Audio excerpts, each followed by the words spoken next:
Hey up, Ducks, and welcome back to another episode of the Absolutely Women's Football Show. Everyone in the comments, especially Emma, yes, we are a couple of minutes late, but I always beat you to the other pod, so she's never early either. Don't be fooled, people in the chat. Do not be fooled. Emma is never early either.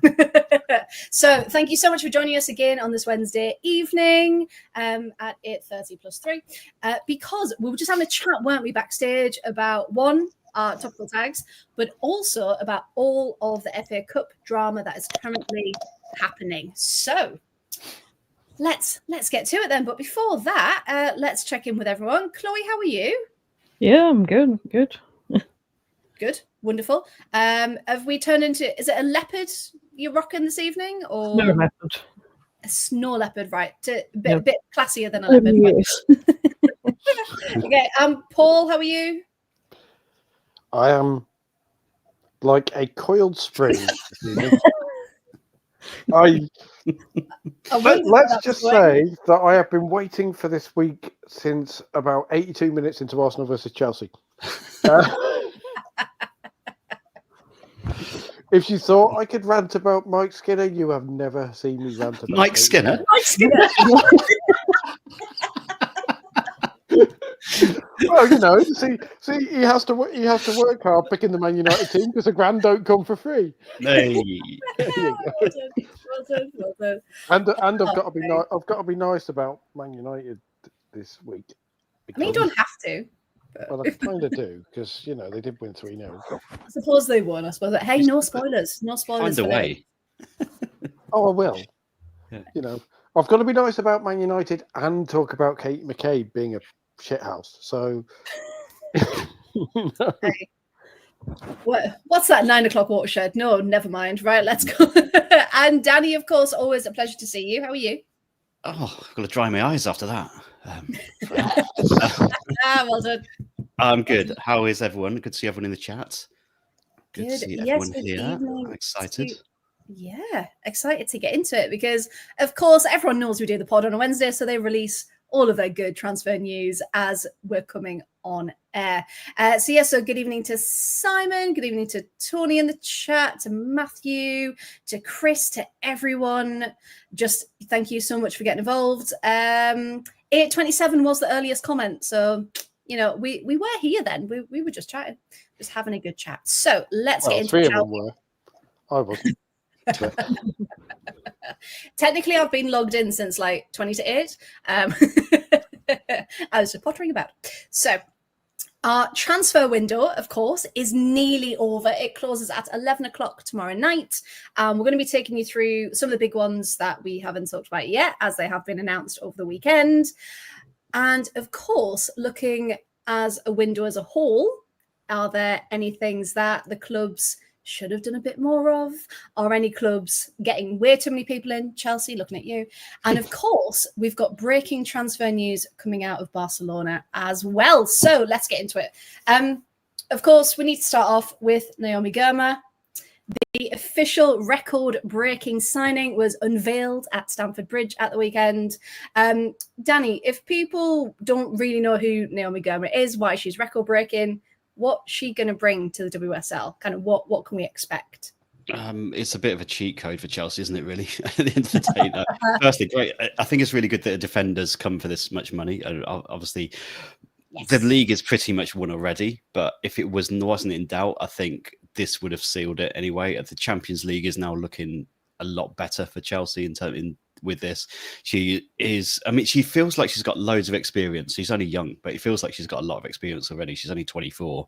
But she's going to just the experience, the calm head, the pace that she's got as well. I think she'll really improve Chelsea's defense in that sense. And she'll slot straight in there and it'll be like a duck to water, I think, as well. She's one of these players who can go in anywhere and just play.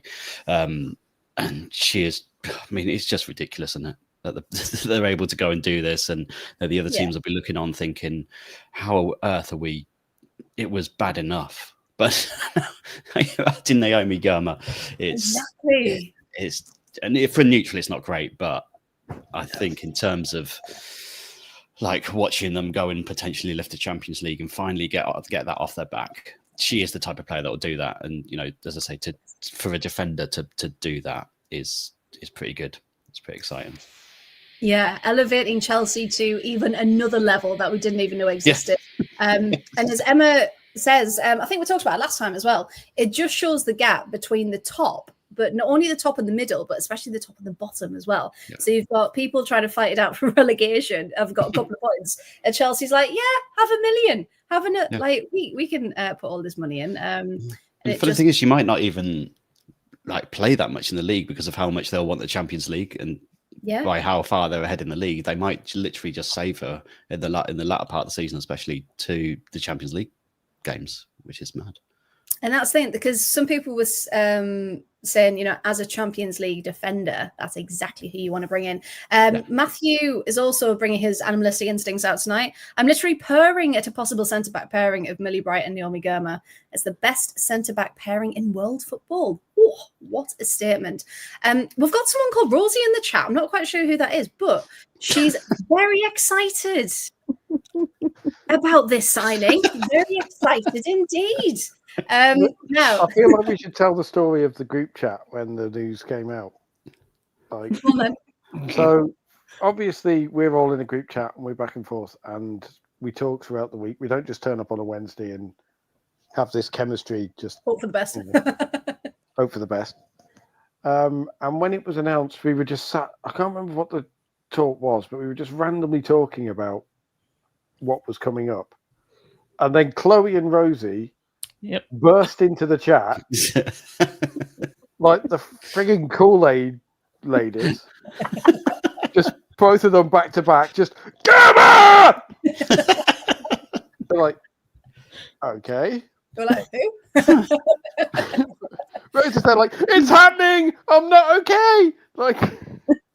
But then, of course, Rosie missed it, didn't she? She wasn't there. But Chloe, you were. So, Chloe, you were there on the day. You were there for the unveiling. And, of course, joining your club.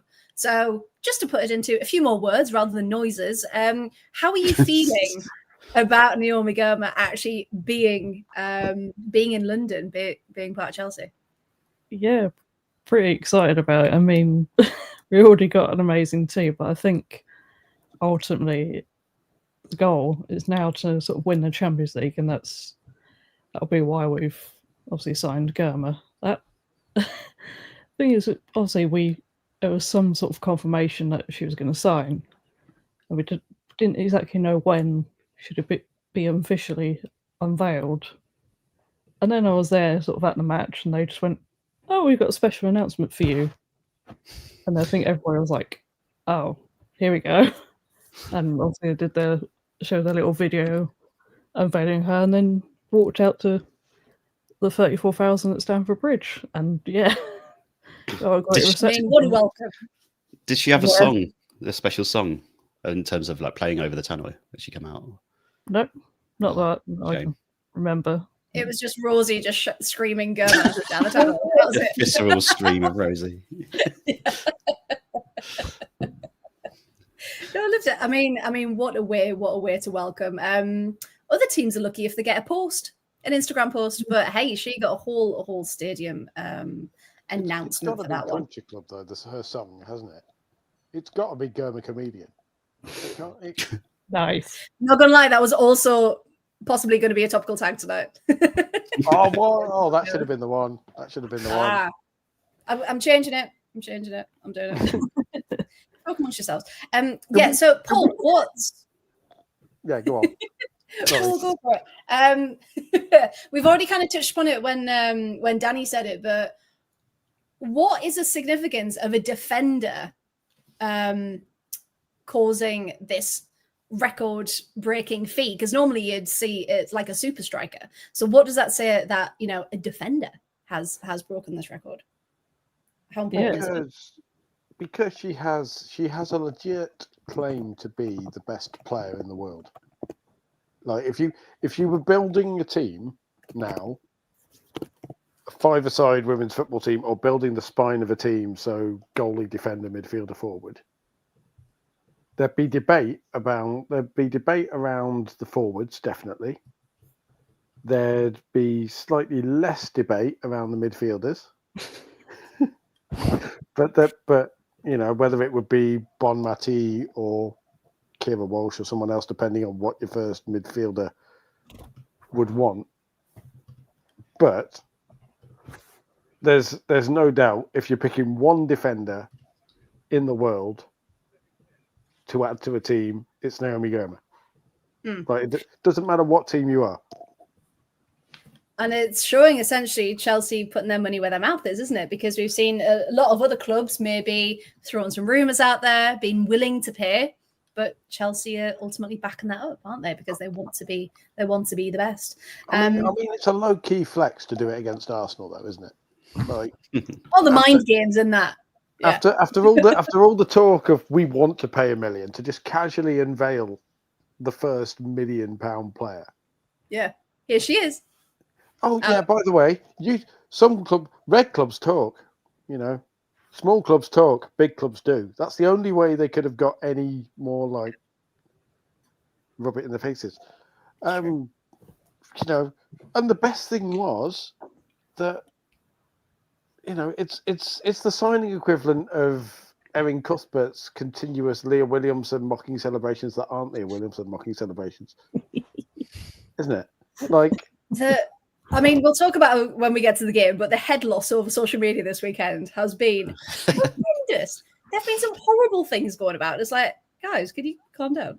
It's a game. Can you go outside? Just go and write it on an underpass somewhere if you need to get your anger out. Like it worked last time. Just, you know. Yeah, get your frustrations out. Yeah, just leave it. But it's always from like, no offense, Chloe, but like CFCW 101 LJ. Like, it's always from those accounts. It's never from like an actual human being or Katie McCabe, Love Heart, I don't know. Like, it's always from those accounts. And it's like, you wouldn't dare say that to someone's face. You say that. I mean, we had Adam on last week, obviously. He was wonderful and represented Arsenal beautifully. I'm beginning to think he's the exception that proves the rule. Like, genuinely.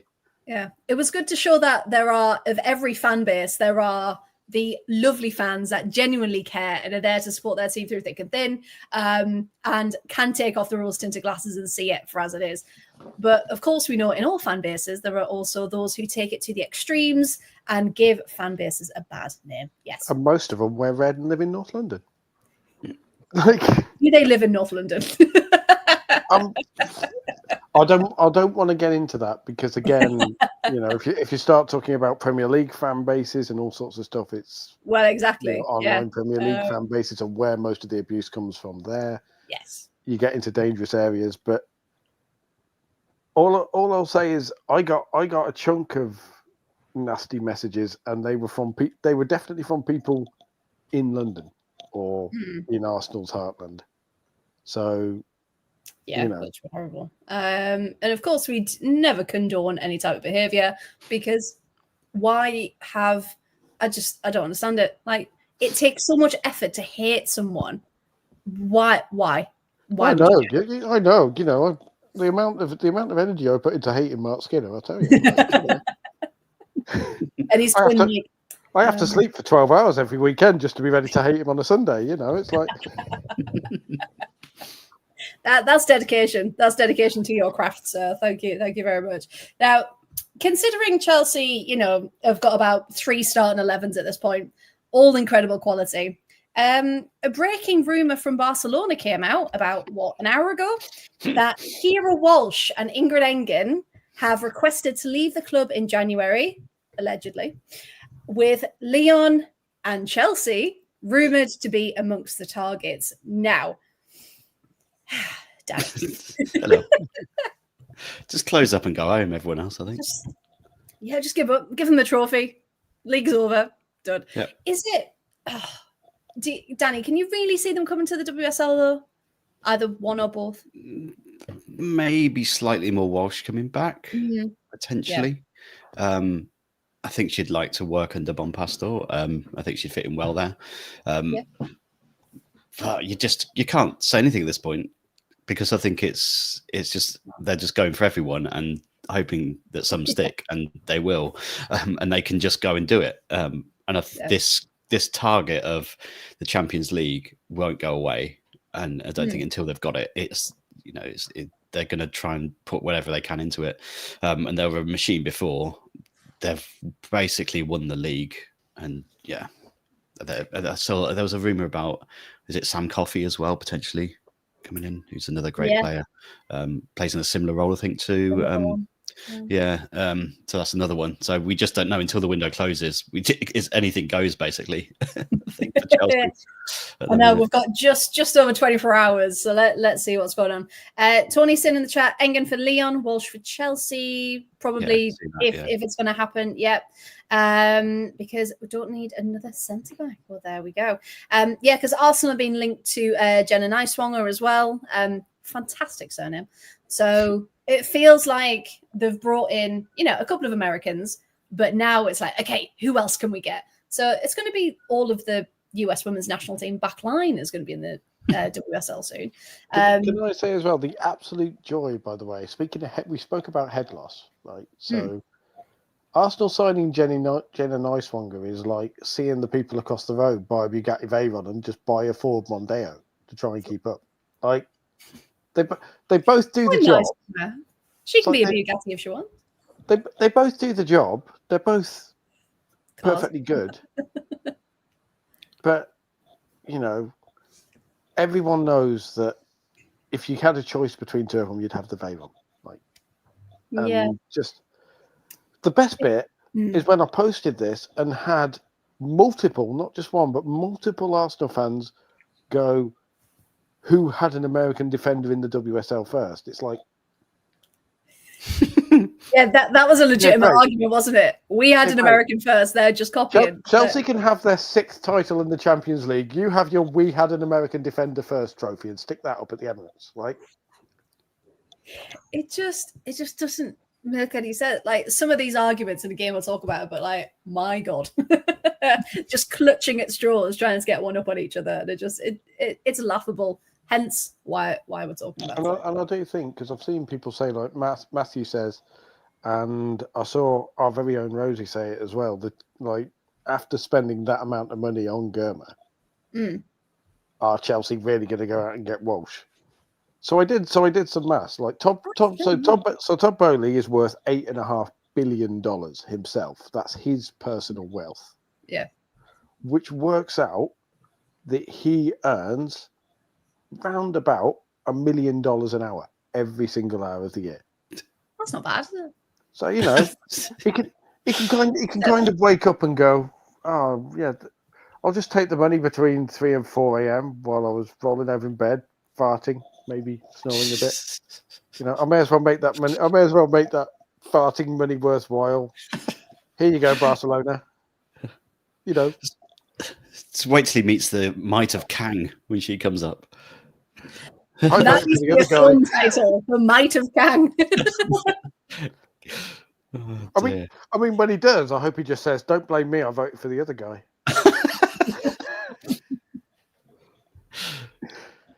If anyone gets that one, there you go. There's a reference. All of the Easter eggs in the podcast. Hey, and we've got another one in the chat. Crystal Dunn was here first. She was at Chelsea, wasn't she? Many moons ago. And of course, she has just left Gotham. So Arsenal are basically wrong about that as well. Well, yeah.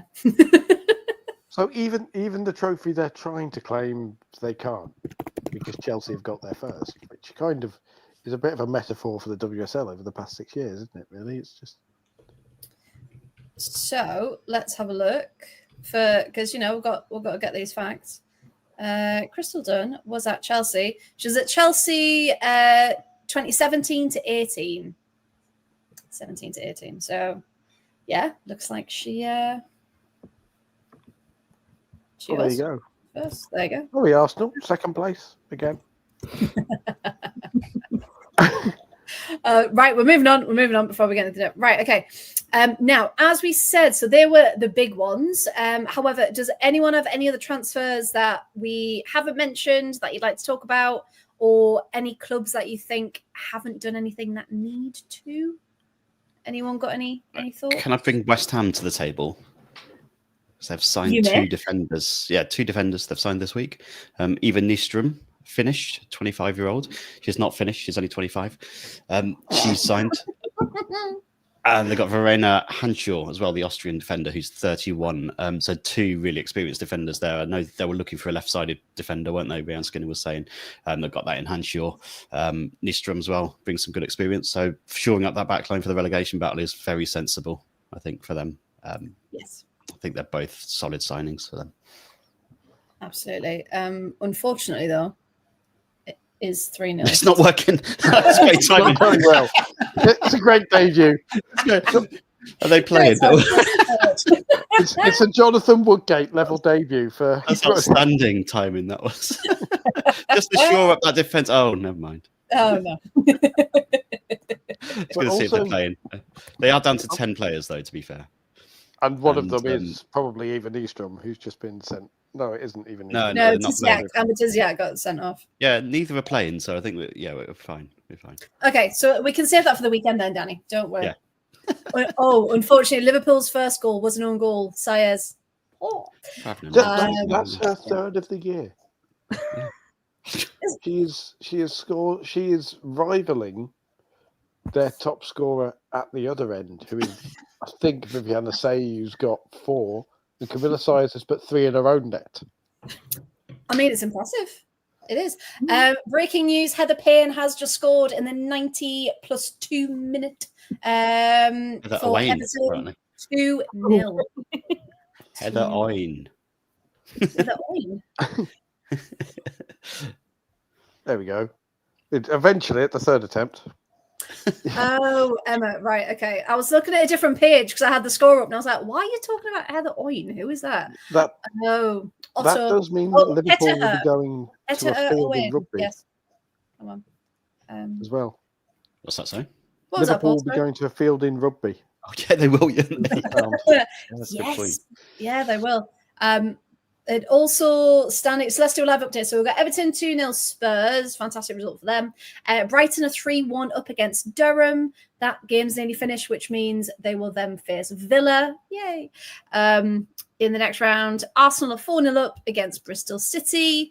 We do have to say Jamie Lee Napier was having a really good game. But yeah, the gap is far too wide.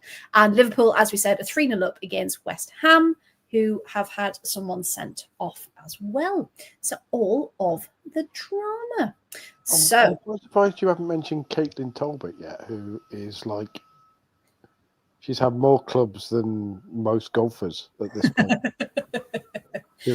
More clubs than Tiger Woods. Did I not talk about it last week? I thought it was, but it feels like it was announced after last Wednesday, but that might just be. I have no idea. Time has no meaning because it's January. It's January. It's month 47. Caitlin Talbot. Hey, let's talk about her. She's at Villa now. Sophia Pua has officially gone to London City. So Kang strikes again. Gutted.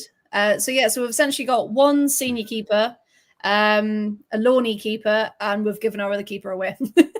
So if it happens last season where we had Daphne van Domselaar ill, and Elite got sent off, and then Sophia Pua had to come in, we don't currently have a third keeper. I've got a 5th for Arsenal, by the way. They've just scored. A 5th? Yes. I think it might be Beth Mead. Not that it matters at this point. Yep. Hey, Chris is on it. 5-0 Mead. Yeah. Wonderful. So Caitlin Talbot, I mean, I just want her to get game time. Like, I want her to be able to rotate and to be able to play, because there must be nothing worse than, as a player, going from bench to bench. Like, she hasn't got minutes since she was at Benfica, I believe, a couple of seasons ago. But yeah, since then it's just been West Ham, Spurs, now Villa. I'm happy if she actually plays. So just hoping she does. She's slowly working her way up in defensive quality, though, isn't she? Like, from West Ham to Spurs to Villa, she's kind of slowly working her way up in terms of the back line in front of her. Thank you. So... I think that was common. I hope so. I hope as well. Just changing different shades of claret and blue, and all the way up. Yeah, that's what it is. But yeah, we shall see. We shall see, indeed. We've also got Villa have got a new manager, of course, now, Natalia Arroyo, coming in from Real Sociedad. Looks really, really good. There was a photo released of them in training, and everyone looks really miserable. But it looks like she's just like really stern, like really serious, and that's what they need, to be fair. Because we'll talk about it, but the game of the weekend wasn't exactly great against City. So let's get into it, shall we? Unless anyone had anyone else to talk about.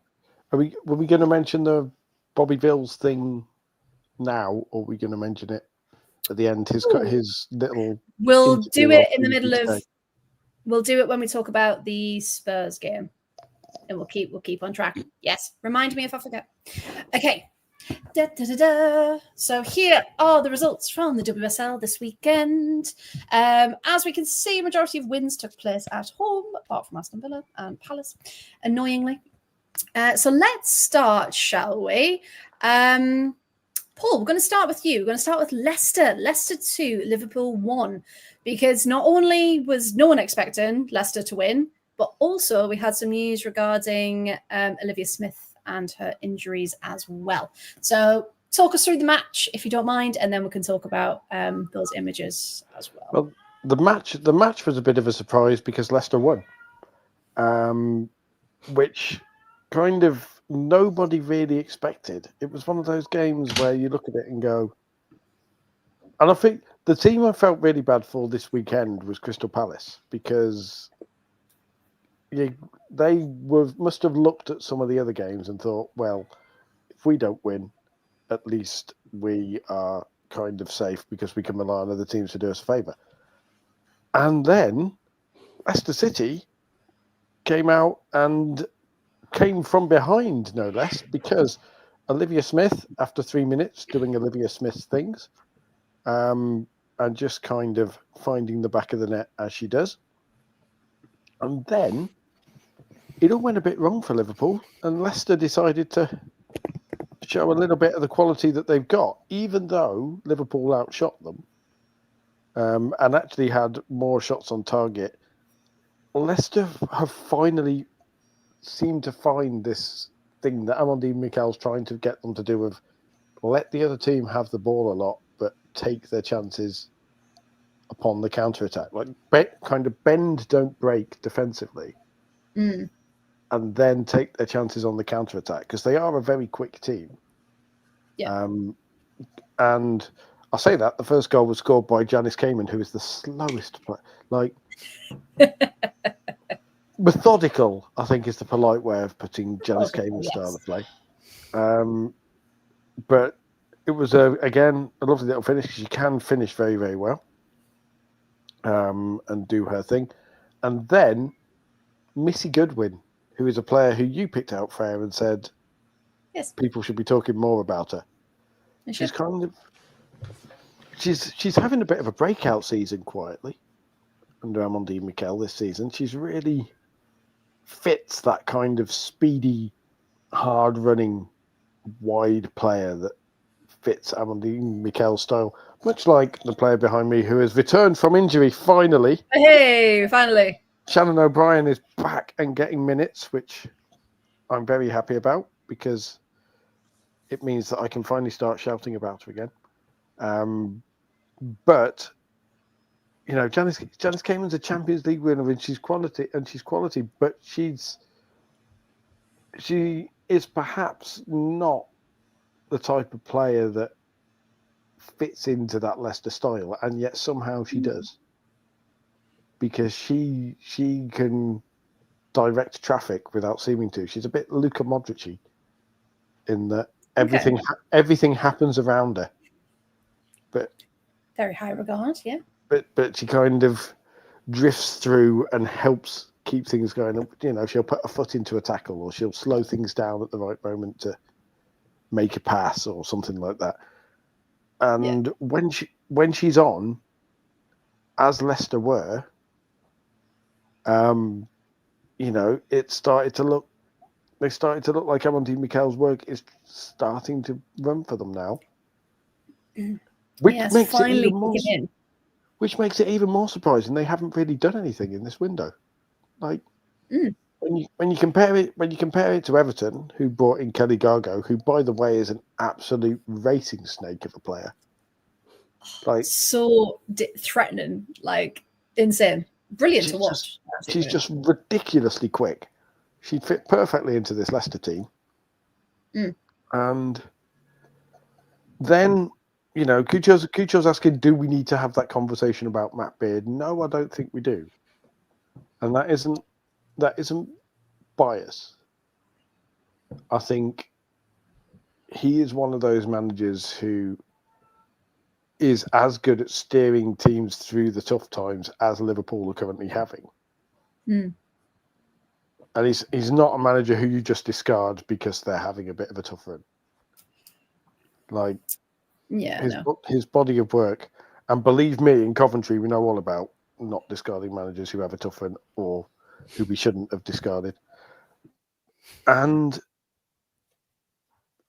you know, there's something slightly off about Liverpool, but at the same time,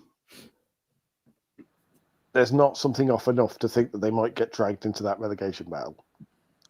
No, they're safe, aren't they? They're safe. And a lot of that is because they have Olivia Smith, who is ridiculous. And also, we need to have a conversation about Olivia Smith, WSL. We do. We really do. Because Matt Beard, obviously, just before Christmas, finally came out and said to the media, listen, Liv Smith gets kicked from pillar to post. And certain fan bases, mentioning no names, Arsenal, Manchester United, and indeed certain pundits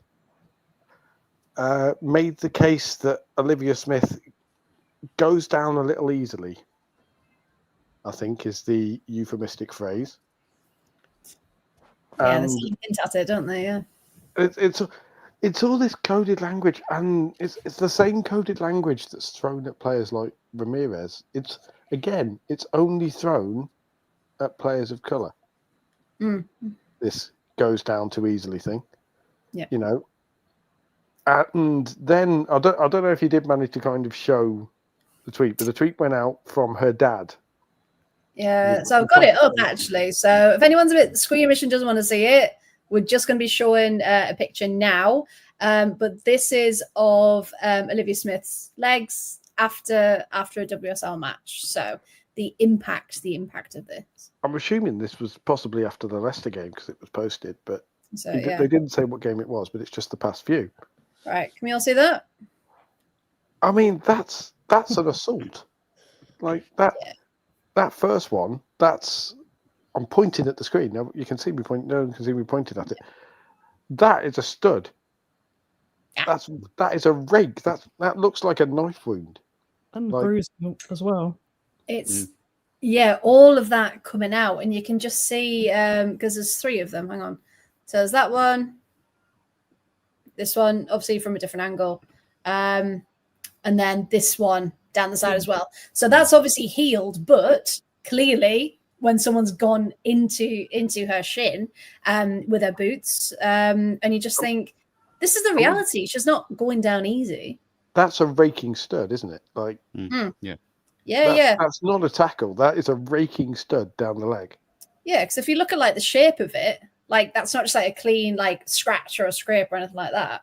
That's that's had some force behind it. So if anyone ever said, "Oh, she goes down easy," no. Like there is some force behind this. But the key thing that I think, and the thing that really bothers me about it, is that narrative is also thrown a bit at Myra Ramirez and Buddy Shaw by pundits and by fans and by certain other podcasts. There's other podcasts? No. We're the only one. Oh, right. You've got to know what the competition are doing. Competition. Sorry. But the main thing is, if tackles like that were going in on certain other WSL players regularly, if I'm just going to pick out if Leslie Russo posted that on Instagram,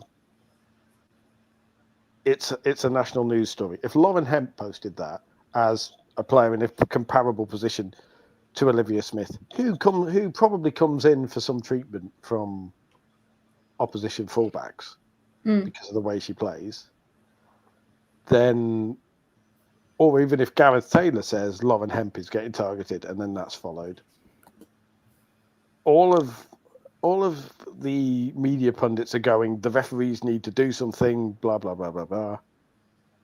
And that they're the kind of tackles that going on. Myra Ramirez gets kicked from pillar to post every week. Bunny Shaw gets kicked from pillar. Bunny Shaw has centre backs going through the back of her, like trains through vases every single time she gets the ball with her back to goal. Myra Ramirez gets an elbow. There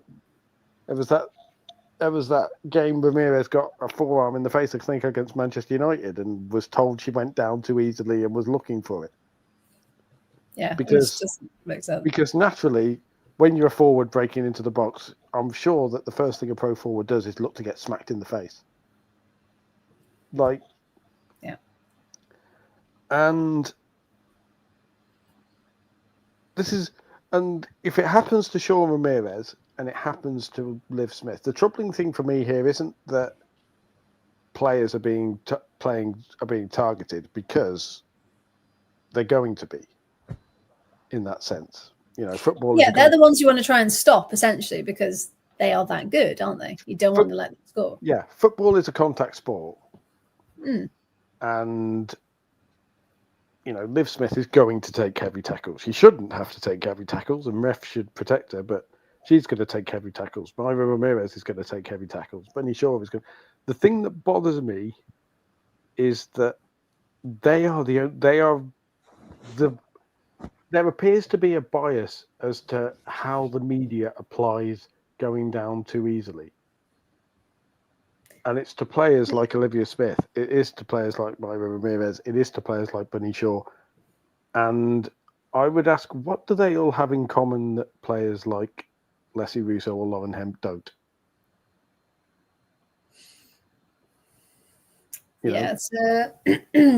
It's if you're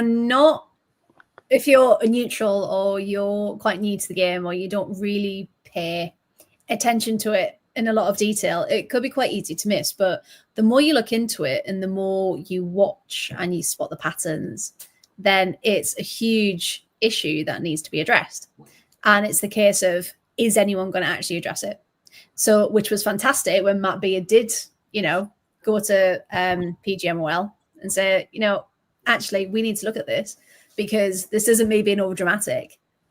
It's, it's black and white. It's clean and simple. What is happening, and it needs to be addressed. I mean, show me if players like Russo are getting targeted like that. No. I don't think they are.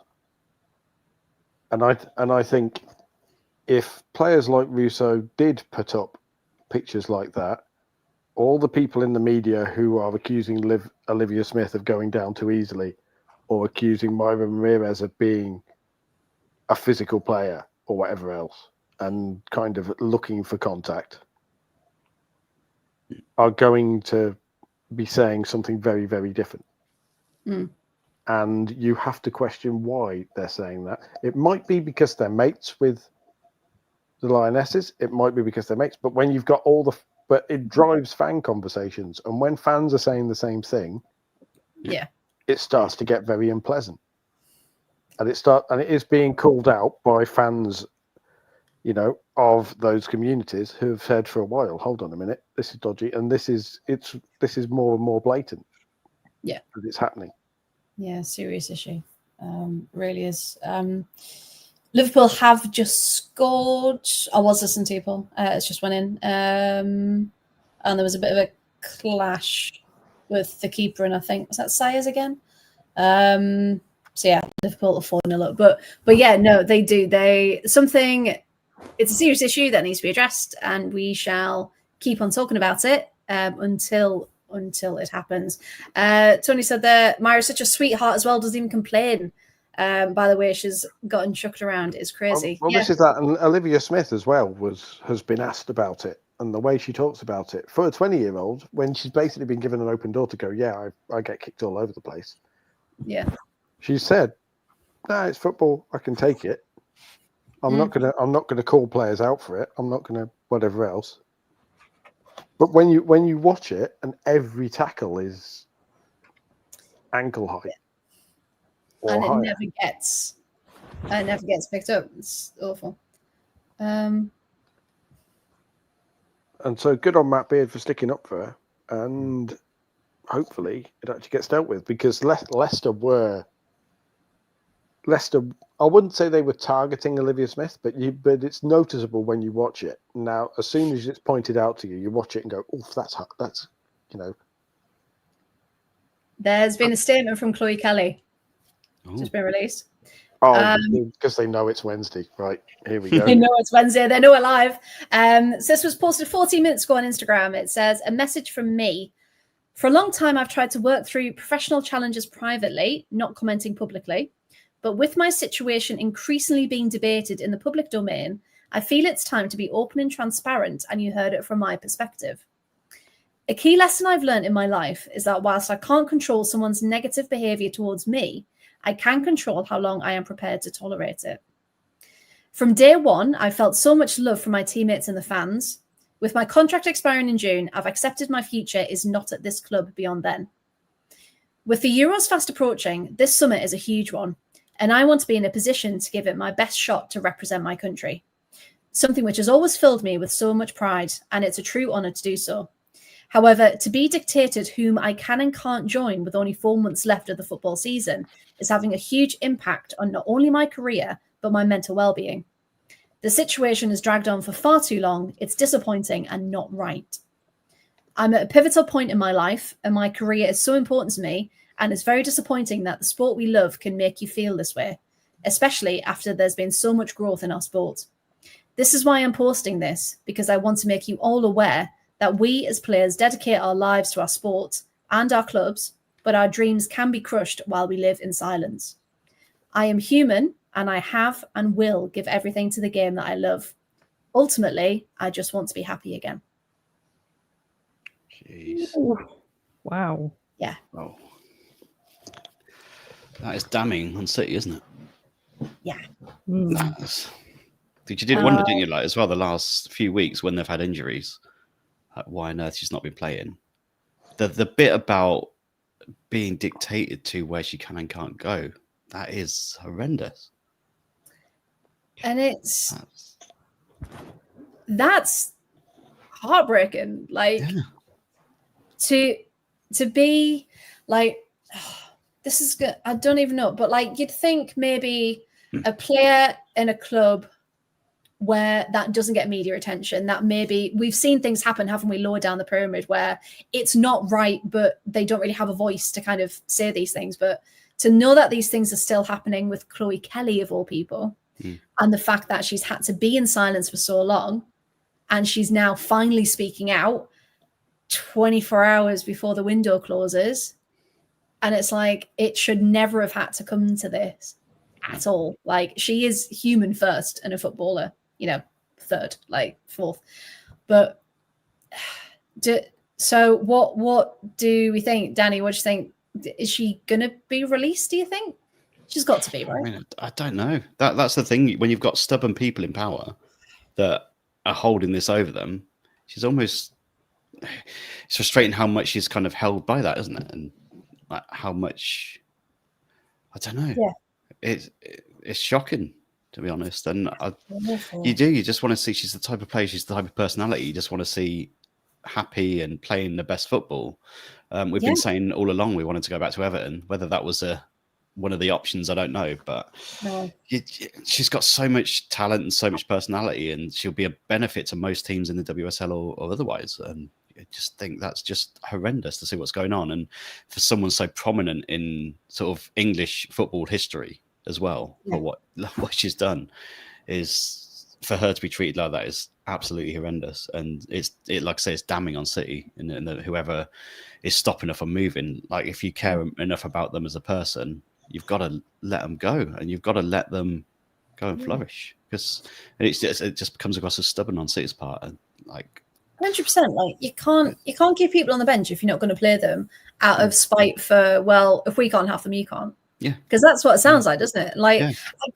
I get maybe not wanting it to go to United because massive rivalry there, but at the end of the day, if they're promising minutes, whether Skinner would or not, but if they're promising minutes and she knows she needs minutes to get to the Euros because you can't keep living on Serena's credit that Serena keeps talking about, you can't keep someone on the bench. Paul, have you got any thoughts about that? I'm going to be unpopular here. I can already see I'm going to be unpopular here. It's a lioness, of course it is. Okay, so here we go. Paul's lioness corner. It's a horrific statement. Yeah. Like, if you take it at face value for what it is as a human statement, it's horrific because like you say, if someone like Chloe Kelly is pushed to do this with all of the people around her and all of the advisors and all of the carefully managed PR stuff, she's going to know that speaking out against her employers, basically, like she says, that bit where she says, I know that my future isn't here beyond the summer, it's become clear. Like, I've accepted my future is not at this club beyond then. Yeah. That speaks as an irreparable rupture. Yeah. But on the other hand, she's under contract to Manchester City. And if you think about it as a business. If you think about it as a business, if you think about it, this is the brutal bit, because I think everyone wants to pretend women's football is all cuddly and, group hugs and everyone sings Kumbaya and all the teams hug each other and bake each other cakes at Christmas and all that sort of personal stuff. And there's all sentimentality. It's a business. Footballers are assets. Footballers are assets. That came out wrong, sorry. Footballers are assets to clubs, and that is all they are. And in the men's game, everyone has accepted this, almost. Like there is a pragmatic acceptance when players move clubs that players are assets and you can't get attached to them. Oops. And do that. Fans get emotionally attached. It's a statement very much written to play on the heartstrings of a certain type of women's football fan, and it's very astutely written by Chloe Kelly. It's very well written.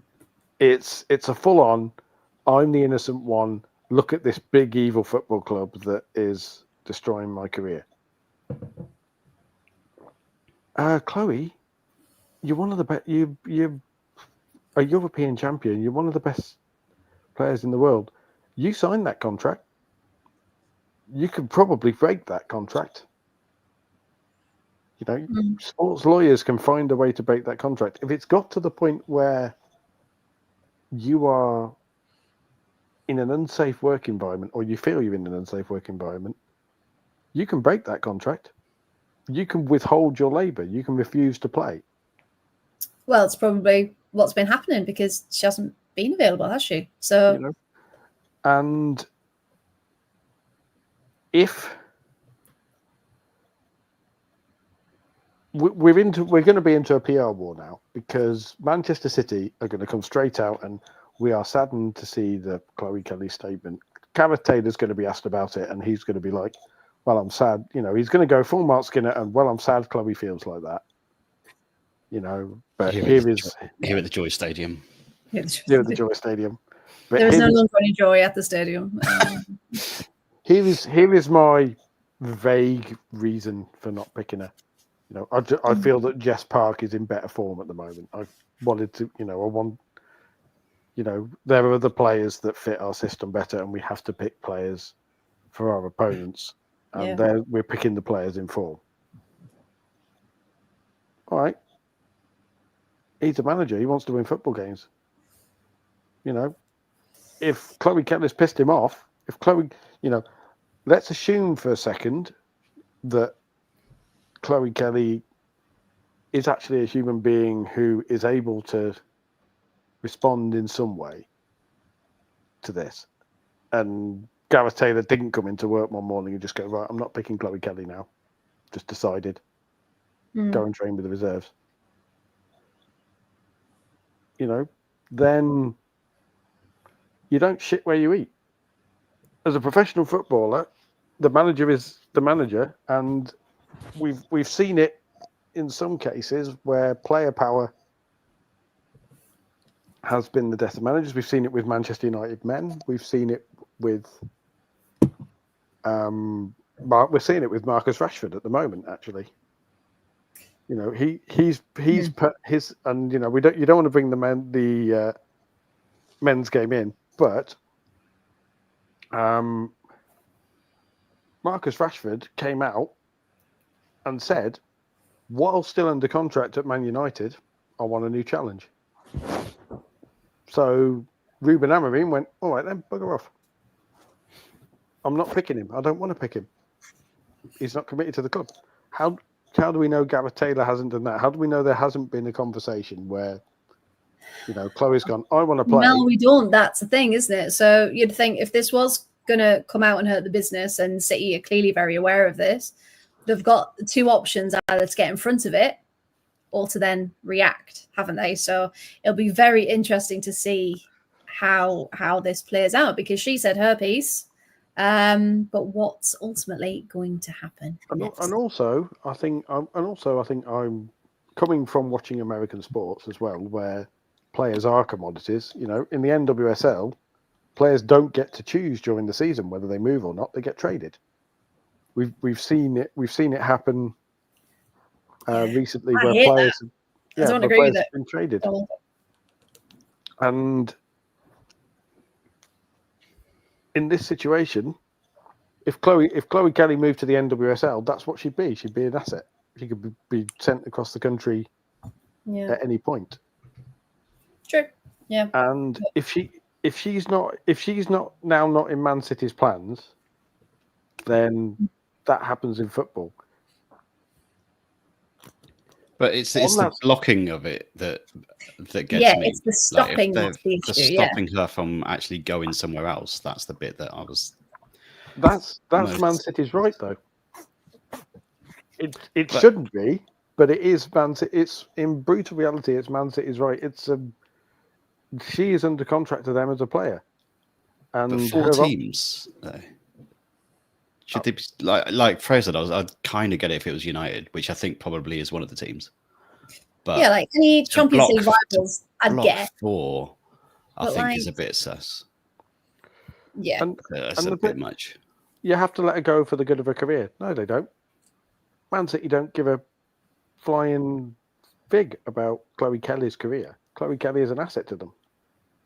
It's the same way if you look at it as Brutus law. When you sell a car, do you ever wonder about it afterwards? Do you ever wonder about the rest of its life afterwards? Yeah, all the time. I mean, still dreaming about that car. I mean, you might. That's the sad reality of it, isn't it? That's the sad part about it. Is it brings that home again, doesn't it? That for them to be commodities, you just wish it was different. And like Shades of Blue say, Crunk and the wonderful people there say, she knew what she was doing, dropping that during the City men's game, because she knew that would get the most eyes on it. And it's that calculated side of it that makes you go, well, this is. Yeah, because Crunk's also there. Hi, Crunk. Makes me even think her room move to United could have been linked by Rage and trying to force City's hand. Trying to get them to do something, even if, right, you're not going to United, that's a definite no, but maybe, we could steer you this way. I think all the dissatisfaction on Chloe Kelly's part has been a carefully managed agent leak. All the news of that, all the rumours of Chloe Kelly isn't happy at Manchester United and there is believed to be a rift with Gareth Taylor has been carefully managed. People within Chloe Kelly's camp, at the Joy Stadium, giving pet journalists a ring. Oh, Chloe's not happy. Don't tell anyone. Don't tell anyone it came from me. But Chloe's not happy. There might be a story here because her and Gareth had a row at training. About her, yeah. But as Matthew said there, I'll repeat what I said previously. If he doesn't finish top 3 and doesn't win a trophy, is it finally the end of Gareth Taylor? Because people have been saying it for a while. There's nothing new. There's nothing exciting about the way he's playing. They're almost kind of stuck. So maybe the coach might end up getting rid of Gareth Taylor and turning to another Manchester-born hero of the past. And who might that be, Danny? I do think Man, the myth, the legend. because I have sounded a bit brutal, and that might be because I look at it as a more pragmatic way, and players are assets, and you cannot get attached to them. You can care about them, but you look at it objectively. And in all the situations recently where we've had players versus manager, the managers have won. Marcus Rashford with Ruben Amorim, there's only going to be one winner there, and it isn't going to be Rashford. Yeah. Jadon Sancho with Eric Ten Hag, there's only going to be one winner there, and it isn't going to be Jadon Sancho because Chloe Kelly is not Manchester City. And she can, the owners and the director of football and everything else will go, oh, she's not happy. All right. Go on then.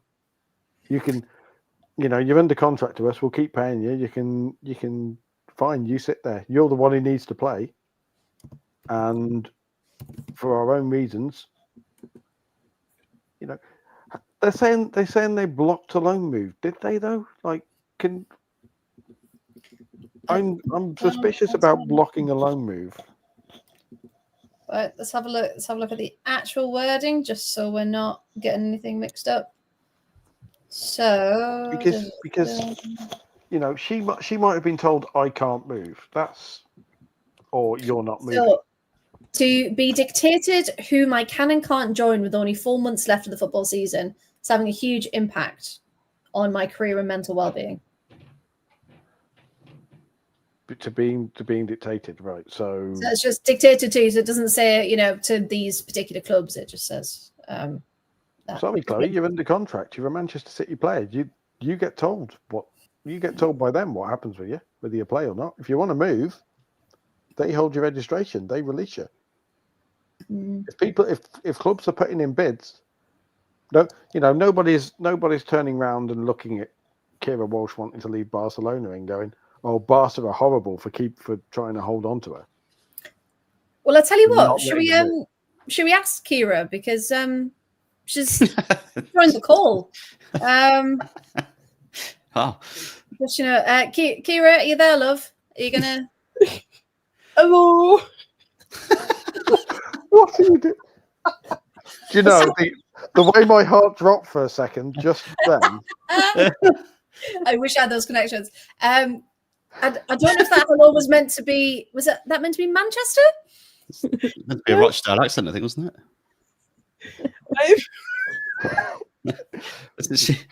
It's good that she finds it. It's good that Kira can laugh about her. My name's Kira. She's very still. Kira, are you okay? You're looking very still at the minute. I do like much. You're just nervous to be on the pod. Is that what it is? Yeah, I'm so nervous. I've never done this before. Oh yeah, I don't think we've ever heard that accent before. It's totally believable that Kira Walsh would never have done an interview before. Kira, can we just address the rumours of you signing for Gillingham, Kira, while you're with us? Sorry, what was that? Can we address the rumours of you signing for Gillingham? Gillingham is a Kent-based football club. Any truth in the rumours? Chelsea, mate. Do you know the best thing about this? If there's an even chance if women's football Twitter tuned into this at this precise moment. And So we get a screenshot quick. Oh my god, Kira's why are they disrespecting the best midfielder in the world? Like, why are they laughing so much? You're so lucky to have me on the pod, yeah. Scottish. On the pood. On the poo. How here? Yes. Is it Jordan Nobbs? It's Jill Scott. Yes, I am Jill Scott. No, I'm not. I'm giving it. I'm Scottish. Award-winning content, this, everybody. Anyway, I just thought I'd pop in to say hello and say that I've signed for Chelsea. You sound like the woman off Balamory. What's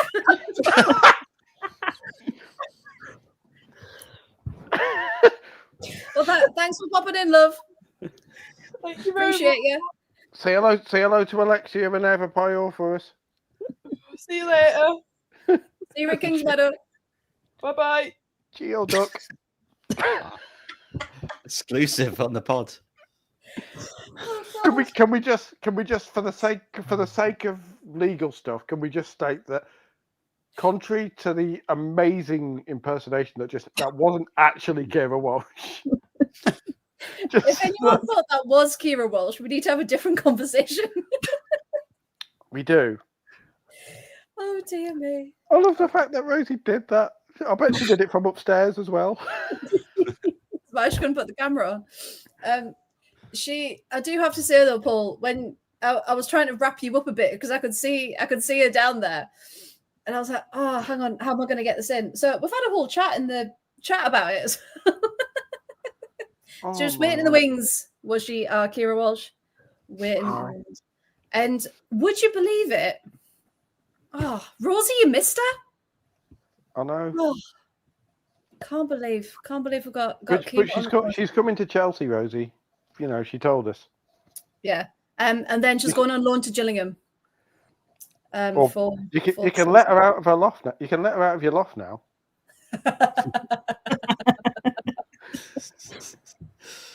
Anyway, for any serious journalists or football people watching, this is that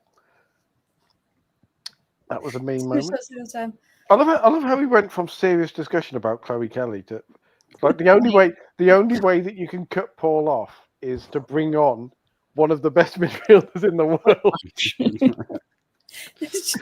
Matthew, Rosie missed it. So she had a cold and a sore throat at the same time. And an ear infection. And 3 different humans all trying to get out at once. Scottish. Scottish and Yorkshire. I don't even know. Well, there you go. There's your explanation. Yep. I would like to say high on pain meds, but still managed to meme up Kira Walsh in a Chelsea shirt. And did a vaguely convincing Manc accent for about 4.5 seconds.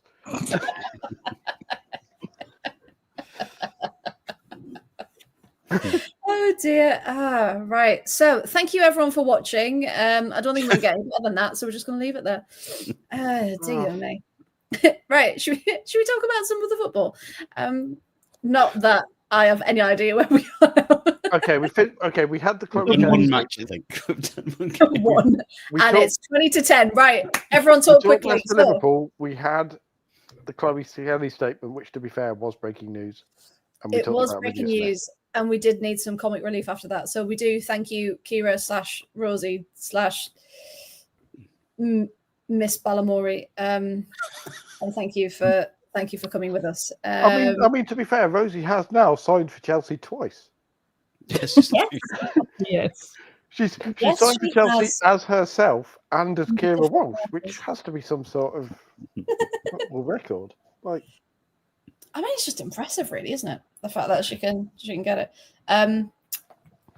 We do have to also tell the chat that our other Chloe is at Walton Hall Park at the moment.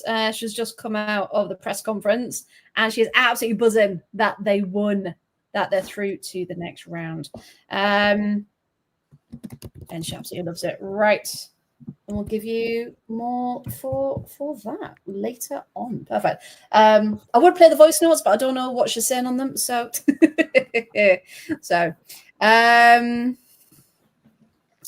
right, let's go on to our next game then. Chloe, we'll come to you.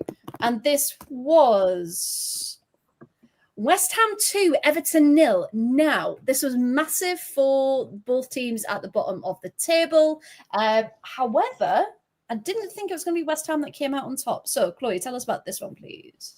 Yeah, I didn't really expect West Ham to come out on top. I thought it was more going to be sort of cancelling each other out, maybe getting a draw. But yeah, West Ham managed to get the first goal. It was it was one of those games you started watching, you can't, to sort of tear your eyes away from it, because the first goal came in the 9th minute from Shakira Martinez.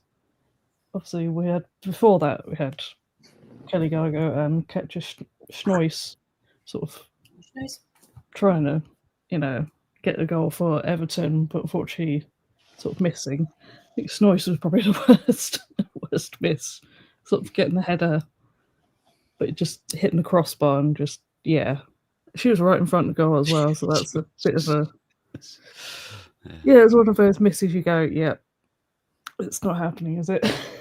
But so West Ham's first goal sort of came from a corner from Vivian C, sort of corner played in, and then, of course, we're talking about headers. Martinez headed in quite well. So, West Ham went up 1-0 early on, and it seemed to be sort of one of those games where, it could, whilst sort of West Ham did take the advantage, it could have been Everton could have still got back into it, but I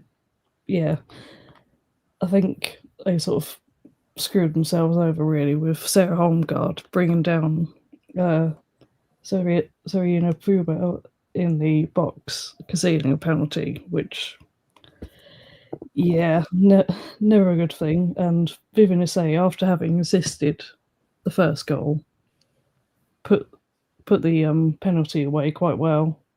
But after that, not really much was happening. Everton ended up with more possession over the game, and quite an amazing stat. They had 17 shots and none on target, apparently, which I don't know. I mean, that's just typical, isn't it? It's just absolutely typical.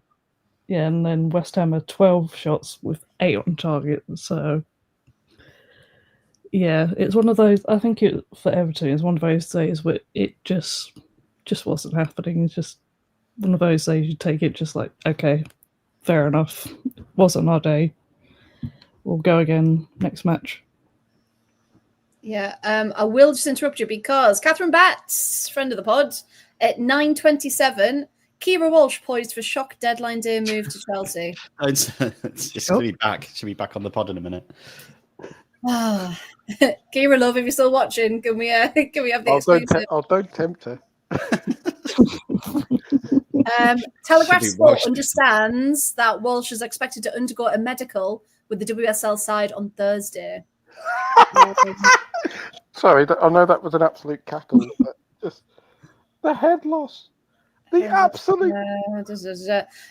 So previously blocked the Arsenal bid, but now it says Barcelona are resigned to losing the Lioness after she's expressed her desire to return to WSL. Also got money. Sonia Von Pasta is basically Michael Caine in Batman Returns, isn't he? Isn't she? She's just standing there like some managers just want to watch the world burn. And she's doing exactly that, because what are we doing? We're talking about it. She's like in The Godfather. I'm trying to do an accent, but it's not good. So I think we're good on that account tonight. You can do we're good on that. Which one was it? Rosie can do it. Can't she? Just be like, I'll make you an offer you can't refuse. Do you reckon someone in Barcelona is having their daughter get married today, just so Chelsea turn up and go, "You come to me on the day of my daughter's wedding."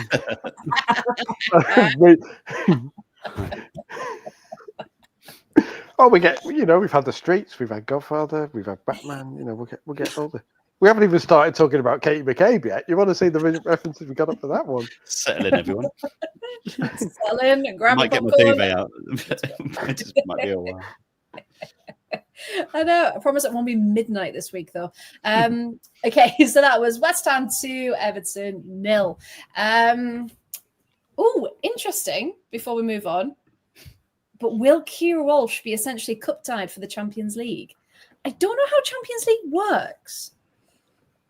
Yeah, not sure. I don't know if it refreshes after the. Yeah, I think at every stage, stage. doesn't it? Yeah, I would have It's thought like so. the cards get kind of reset and stuff, don't they? I'll just leave Matthew's chant on the screen there for everyone to enjoy. And enjoy the sound of red and white hearts breaking across all of the worlds. I can't. But if Villa just had the bag of money that Chelsea had, or even just one, like that Naomi Gurman money, that could buy a whole new team. That would be fun. It's mad though, isn't it? The amount of money that's just going around now. It's fantastic. I love the way the game's growing, but everyone's just looking at Chelsea like, oh, another one? Really? Another one? No, another one. Oh, there's another accent. Right. Bristol this time. There we go. Right. Dear me. We have got an exclusive. Hope Chloe doesn't mind me saying. She'll be doing it later anyway. She asked Brian Sorensen about any more transfers.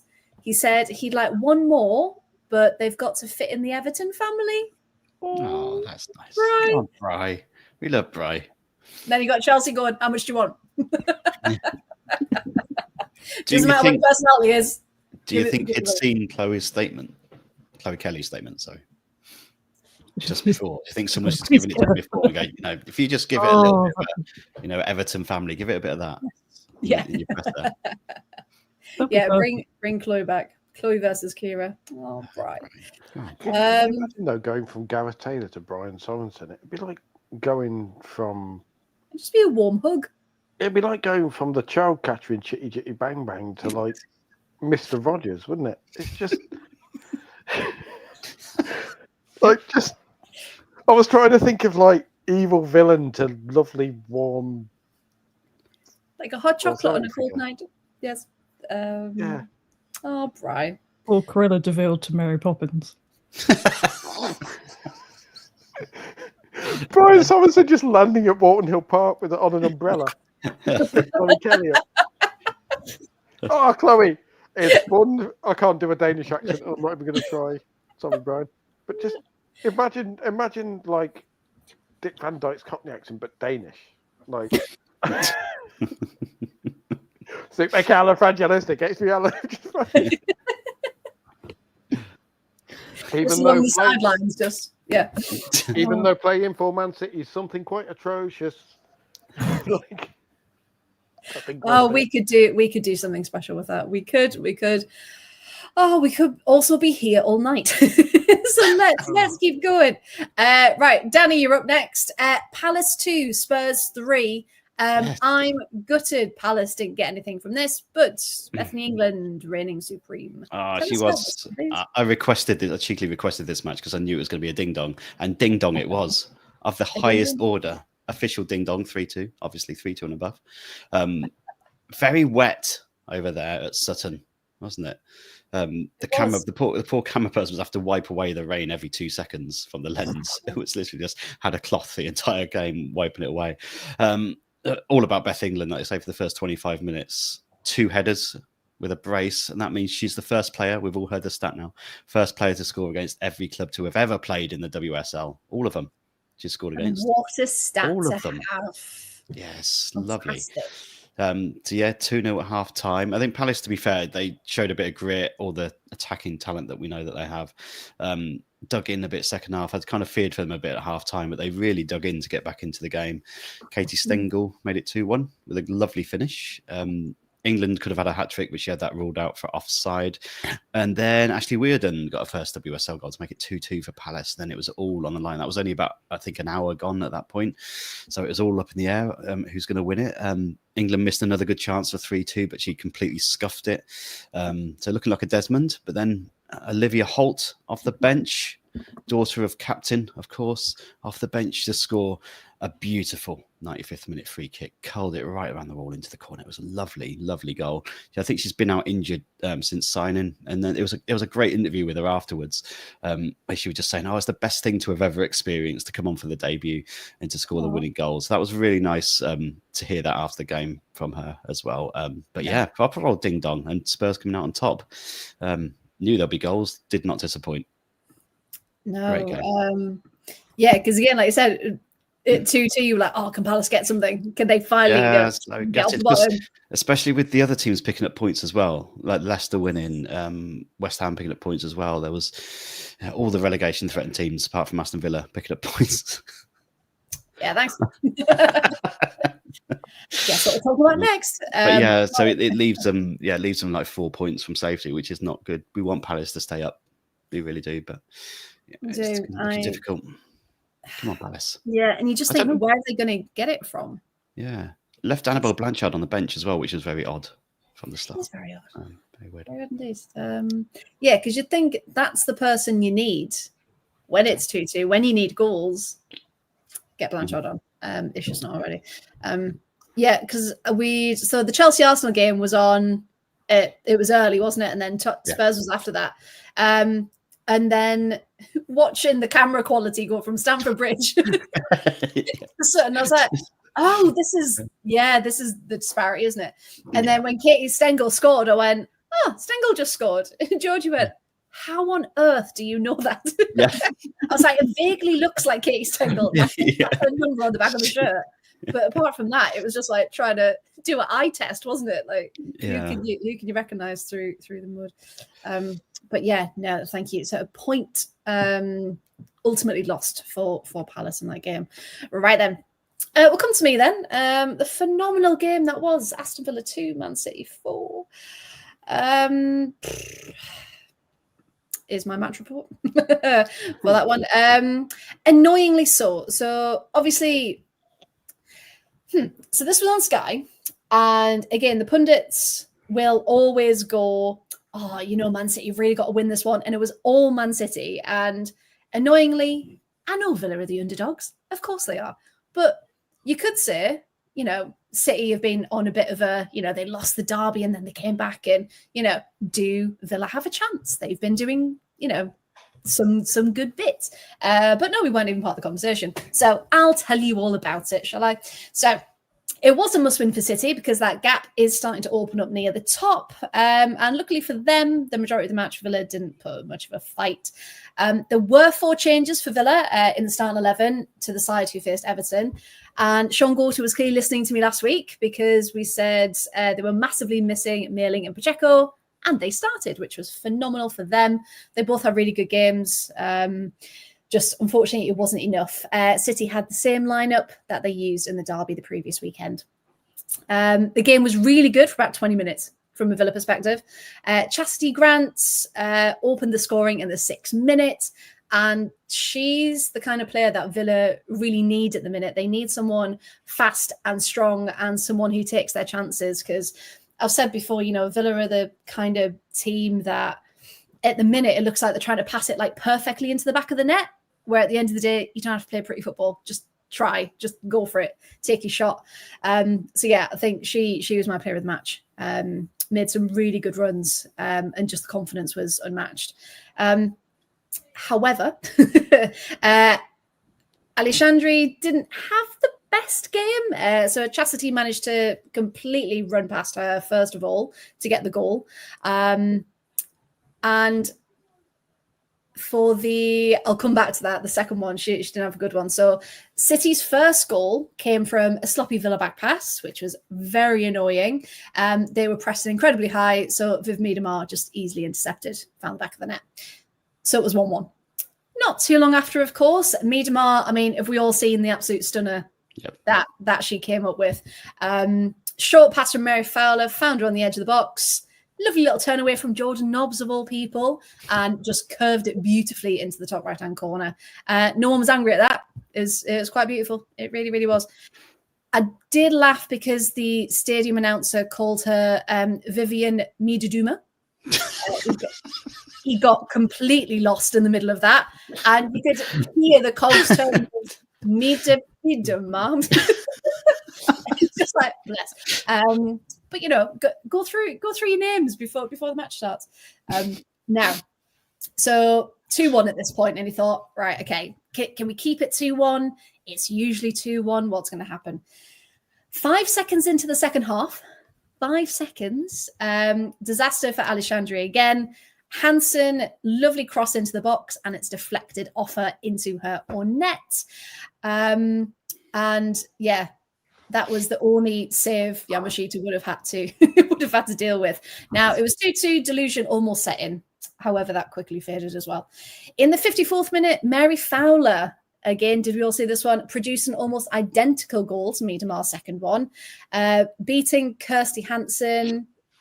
She was the defence at that point. No one else was back to curl it wonderfully into the top left corner, making it 3-2. City's quality, annoyingly, just again showing the abyss between the teams in this league. All credit for City's fourth goal to Kirsten Kasperai. Lovely overlapping run down the right-hand side to set up a cross for Jess Park, who was completely unmarked. I couldn't believe it, and just tapped it in. Lovely, nice and straightforward, and nothing Sabs D'Angelo could have done at that speed. There was almost a third for Villa, nearly got a 4-3, but Daly's best friend, the offside flag, was back. So she did have it in the back of the net, but unfortunately, it didn't count, of course. I think Villa only had 3 shots in the whole game compared to City's 18, and just, completely outplayed. They had some really nice moments, but it's just not enough at this point. We need the points. We need it all to count. So hopefully Arroyo coming in can do some magic. So yeah, disappointing from a Villa perspective, but City got the 3 points, and again closing that gap. Right then, we'll come to we've got 2 more. Chloe, we're coming back to you. We've already pretty much talked about it all, but hey, let's keep going. So this was Chelsea 1, Arsenal 0. Not much really between the sides, but social media has picked up one particular incident more than the actual match itself, haven't they? So, Chloe, talk us through it. Talk us through this one. Chelsea 1. Yeah, for once I was actually at the game, so getting to really sort of soak in the atmosphere, which was incredible on the day. Like, obviously 34,000 plus fans there. And fair play to Arsenal for pretty much filling out their sort of away allocation and being quite loud. I could hear, I was at the Matthew Harding end, which was literally the opposite end, and I could hear them. So fair play to them. That's, yeah. Yeah, that was loud, aren't they? Yeah. Yeah, they proper supported them. It was, I think the conditions definitely played a part, because it was just like horrible, windy, rainy. It's just not the kind of sort of weather you want to be playing football in. I think sort of Arsenal sort of dominated the first half really, but they did sort of have the conditions going in their favour, and they were sort of had their fans sort of behind them, so sort of pushing them on. But yeah, I think what really sort of let them down was they just couldn't take the chances, really. Just yeah. They had the chances, they just couldn't, they weren't clinical that day, and yeah. And sort of, I'd say mostly on top first half, and it sort of switched between them and Chelsea in the second half. It was definitely one of those derby days where you're like, it's going to take something, whether it's something special or an incident or whatever, to sort of, for somebody to get 3 points here, because it looked like it was just going to be sort of heading towards a 0-0, which would have been okay for both of them. But yeah, I think yeah. it was really the subs that made the difference for Chelsea, with Sonia bringing on Lauren James and later Guru Wrighton. Obviously, we all know, we've all seen the incident that led up to the penalty, with sort of Lauren James having possession, trying to make her way into the box, and then Kim Little does get slight touch on the ball, but also sort of takes out Lauren James and stops any progress there, and it's definitely a penalty.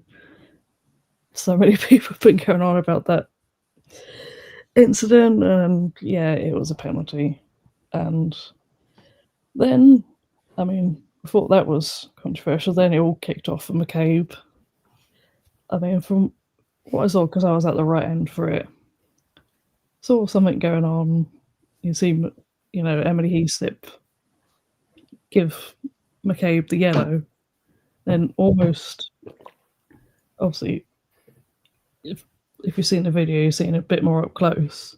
You see her just tell the ref to F off, which is not a thing you should do. But emotions got the better of her. But yeah, she said it with quite some venom as well. as soon as she said that, you just see Emily Heaslip go, "Yep, okay, red card." I think some people said 2 yellows and a red. It was 1 yellow and then 1 red. And I mean, if you want to be sort of a football nerd, you can look up the rules, and Emily Heaslip was well within her right to give a red card for that. And yeah, I think that just shifted momentum in Chelsea's favour.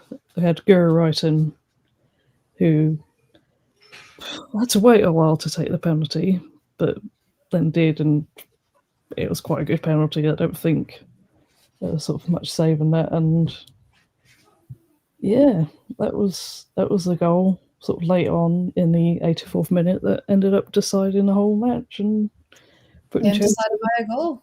Yeah, 9 points ahead at that time. Now, what we're going to do, because I've just seen the time, and Chloe, I know you need to go. So we're going to come back to the McCabe incident, because Paul, I know you've got thoughts. Chloe, before you go, can you just talk us through, we're going to change to the championship for one game. Chloe, can you do Charlton 3, Sheffield 0 for us, please? Unfortunately, an Izzy Hobson own goal on this occasion. So yeah, unfortunately. Do that, then you can pop off. Thanks.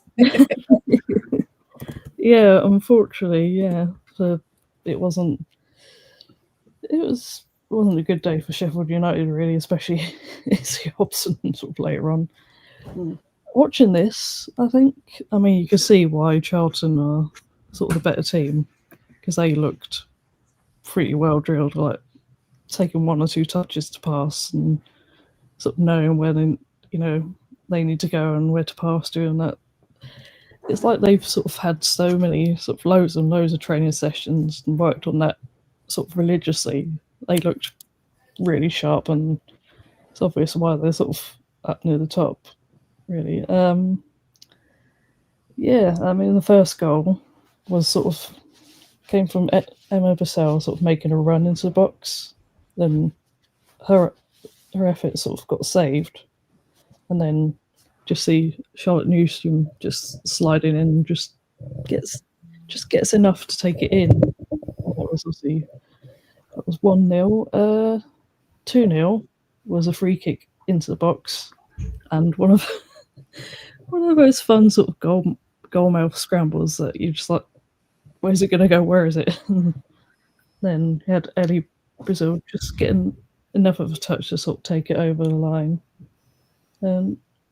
Yeah, just Charlton dominated, and yeah, unfortunately for Sheffield United, it was Izzy Hobson with the own goal, which was a free kick for Charlton originally, sort of played in by Katie Bradley.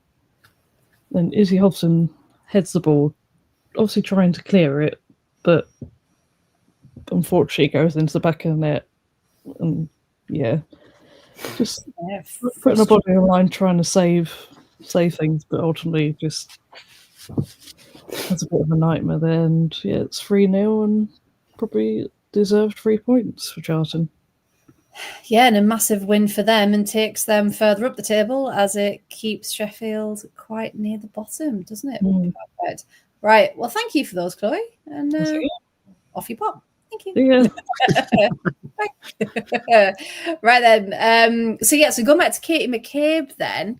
More breaking Now news, Ryan, who does the Mr. Arsenal podcast, he's usually in the comments. He said, "I'll have to watch back later because he was at the match." But he said, "Look, I'll be honest. I'm at the point where with Katie, I think for the good of the squad, she needs to be moved on in the summer. We can't have anyone constantly letting the team on any given day because they're constantly getting booked or sent off for every possible reason in the book." Now, that's coming from an Arsenal fan. Paul just broke his hand. Paulie that broke his hand or he's turned into Ali G. One of the two. I don't know which. I just fist bumped at an Arsenal fan saying, "See, because the as you can see, the roof of my bedroom slopes, so it's pretty low." And I just went, "Yes, finally someone's saying it," and punched the roof. Just thank you, Ryan. You've just Yeah. And Tony's put in the chat, telling a card happy ref like he slipped to F off might just be the dumbest thing to do on a football pitch, me on scoring an own goal. I think it was the fact that everyone's so if you've been on social media this weekend, you have seen the ridiculous arguments that have happened between the red and blue sides of London, all trying to get back at each other. And one of, people are still supporting McCabe and her actions, with the usual, "Oh, it's just her." And people saying the ref needs to man up because, it's part of the game, swearing's part of the game, blah, blah, blah. Now, it is a passionate game. People do, that's fine. But it was more the fact that she's lunged towards Heaslip and then said it with such venom as she has. So I've seen that comment. Paul, take us away. Your thoughts, please. I'm just reading Ronnie's comment. Yeah, that's what I've just said. Right, Ronnie, let's have a chat bit. McCabe is one of the most harshly treated players in the league. I 100% disagree with you on that, mate. You're welcome to your opinion, but yeah, how do you politely say not even slightly? Right? How is she harshly treated? Let's talk about Katie McCabe, shall we? Because you've fed me that one. Katie McCabe, queen of the shithouses. The thing with Katie McCabe is that this red card is years of her actions coming home to roost. Because I saw a great tweet from Megan Faringa, who's one of the Athletic journalists, and very good, who, in a masterpiece of understatement at that red card, tweeted something along the lines of, amazingly, people may be surprised to learn that is only Katie McCabe's second ever WSL red card. Which is very surprising. And then she followed up with something like which some may find hard to believe, or something similar. And Katie McCabe being sent off on Sunday was a victory for the 30 other times she should have been sent off but wasn't. 100%. Because she is. And, I will make clear here, everything I say from now on is about Katie McCabe as a footballer, not as a person. Yes. Just as her professional conduct. Nothing about her as a person. As a footballer. Yeah. Okay? Before I get privileged for this. She is an absolute ratty little shithouse of a player. And she has built her brand on being that ratty little pest shithouse of a player who who walks the very, very thin line of legality. And again, the best way I can compare this, I know I bring my sport for this. But in ice hockey, there's a defined role for this. It's a play which I love to play because it's a really fun role to play, and it's pest, where basically you do everything up to the bounds of legality to get under the skin of an opposition player. You know, you can say stuff, you leave your foot in after a challenge. You know, you hit them ever so slightly late, but within the bounds of legality. Your stick will go between the legs, and all of that. Katie McCabe is a master of the dark arts, and has been for many, many years. Yes. Now, the trouble with that is that you can respect a player who's master of the dark arts if you acknowledge, like Robbie Savage in the men's game. Absolutely despised by every opposition fan who played against him because, Vinnie Jones is another one. Just players who get in there, wind up the opposition, go right on the edge of legality, attract, and almost seem to revel in that pantomime villain role. If that's all she was, fine. But it's not. She's built an industry out of being an absolute cow on the pitch. Because her whole brand is, oh, it's Katie and she's a wind-up merchant, and oh, she's dead edgy. Yeah. And that's just Katie. Yeah. It's very much that. And it's effective up to a certain point. And Ronnie is doing a wonderful example of He's proving you right. Of the kind of defenses that are used, full-blooded or passionate. No. Sorry, if Lauren James had done what Katie McCabe did, we'd have had think pieces for days. Yeah. About her attitude problem, about how is her temperament right, is whatever else. Is it suitable for the game? Is it suitable for the game? Is it good for role model? Yeah. Role model, all of that sort of stuff. Yeah. And there's that clip of her in the Champions League. She's thrown Natalie Bjorn to the ground. There's a clip of her that was posted afterwards against Bayern, I think it was, where she literally out of the blue suplexes a Bayern player. Like she's stood waiting for a throw in. A Bayern player kind of comes up to her right shoulder, and her arm comes out and just goes bang right across the chest of the Bayern player. Now the Bayern player does go down slightly theatrically, as you would. After getting whacked in the chest. Yeah. But it's the kind of thing that Katie McCabe's most prominent defenders, if that's done to anyone else, they're screaming for a red card. If that's done the other way, they're screaming for a red card every single time. And do you remember the match against, sorry to interrupt you, they were at Meadow Park and it was against City, and she tried to have a go at Lauren Hemp, and Hemp all pushed back, and Katie landed on the floor like, oh, ref. Yeah. It's like, you've just started all of that. Don't try and play a victim now.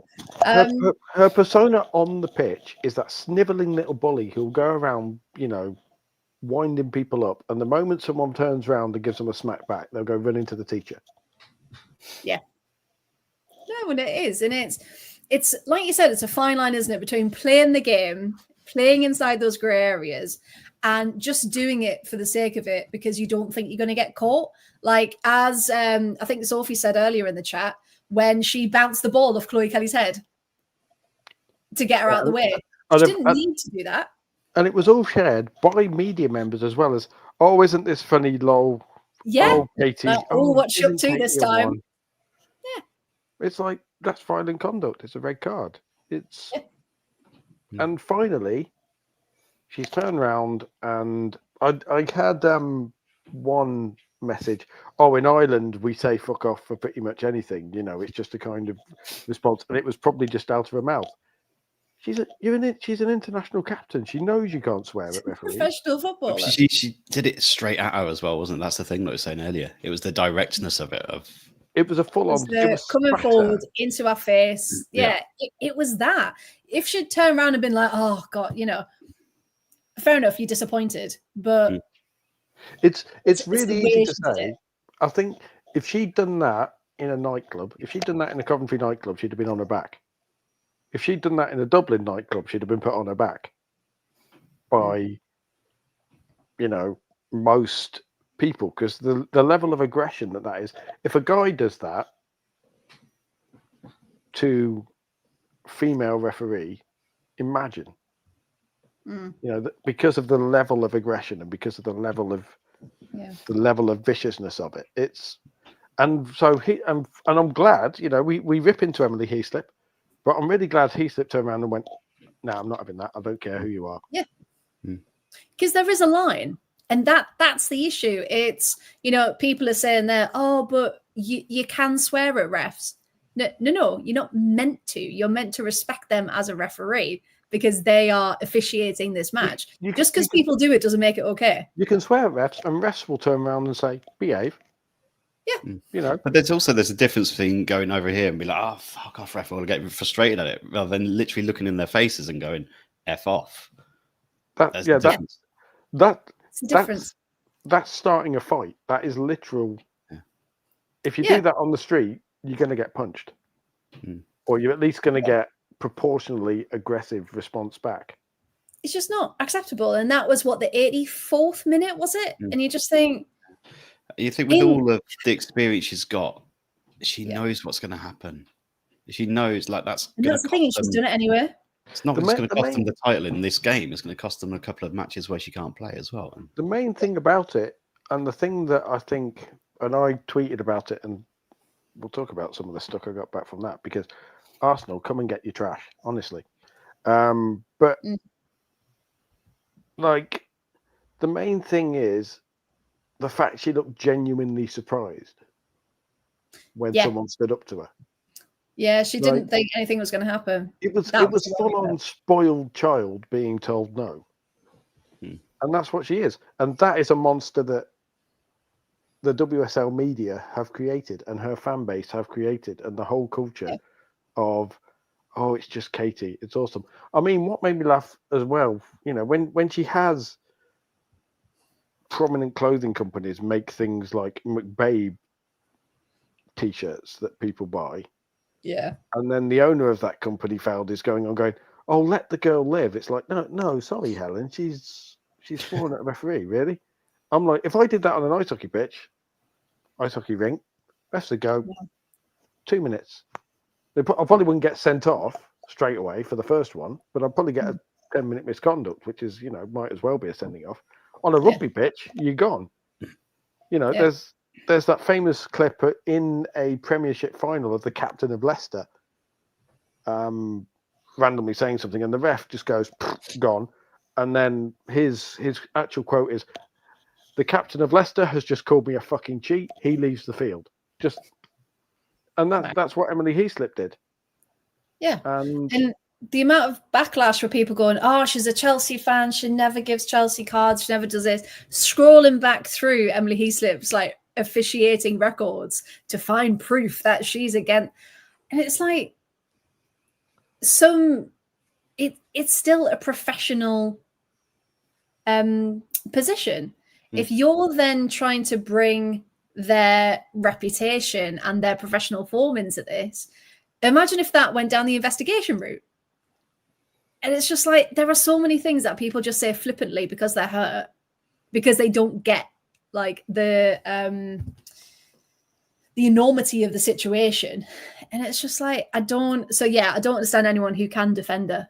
If anything, I think this has shown the example of where women's football has gone too far with making players cult heroes and all of that sort of stuff. Because some of the stuff I got responses of, people, Irish people, presumably fans of Kate McCabe, whatever else, going, fuck off, all of this. And homophobic abuse for it. Now, I'm openly bisexual, and, there's people on there going, "You fucking fairy." I'm like, she doesn't know you. Yeah. She would probably, you're making homophobic abuse and claiming to be a fan of women's football about a player who is openly lesbian. You think defending a player who is openly lesbian by hurling homophobic abuse at someone criticizing her is somehow going to work? And it's like, okay, we need to have words with the whole Katie McCabe industry thing now, because Yeah, well, it's other players as well, isn't it? Who can't do anything wrong in the eyes of certain fans, and unfortunately, they're the fan accounts and the fan troll accounts that unfortunately scream the loudest. So yeah, there needs to be. I mean, I don't know how, but the fan base is incredibly toxic. I think the way around it as well. It's fed by the media. It's fed by people saying, with Katie McCabe, again, we're talking about the different ways players are spoken about and possibly a racial issue. But definitely the different way players are spoken about. And the way Kate McCabe is spoken about, it was a lapse of judgment. She didn't mean it. She's a passionate player. It's a lapse of judgment. She'll probably be annoyed about it. She'll regret it. No, she aggressively, spat abuse into a referee's face. If that's... If other players do that, again, Lauren James is the obvious one, but it's disappointing. Well, even in the comments already, well, what if she did what she's never done the same as that? And it's like, that's not. Why is that the comparison when that was dragged through the mud completely when that happened? To the point where, clubs had to get involved and make statements, and it was horrific. The amount of abuse that LJ got for that. I mean, it was happening. It was happening again. It was, prominent Arsenal fan accounts going, diving, cheating, dirty Lauren James, the face of Chelsea, and it's like you're defending Katie McCabe, who is known, whose whole brand is getting yellow cards, basically. And that's why no one's got her in their fantasy team, because she's unreliable to actually get through a game without getting carded or without getting to the point where it's now affecting her brand. And like you say, Ryan, as an Arsenal fan, there are Arsenal fans questioning her place in the team because she thinks she's bigger than the team, possibly. Yeah. And it's as a team as well. And obviously we've all been in teams, whether in work or whether in sport and things like that. If you've got someone who, yes, is a very good player, like we're not disputing that, but has that tendency to let the team down as a whole, as a team, that's got to be incredibly frustrating. So it's how do they move on? Because I know Renee Slegers, obviously, we know she's doing a fantastic job. She said, I'm going to have a word with her.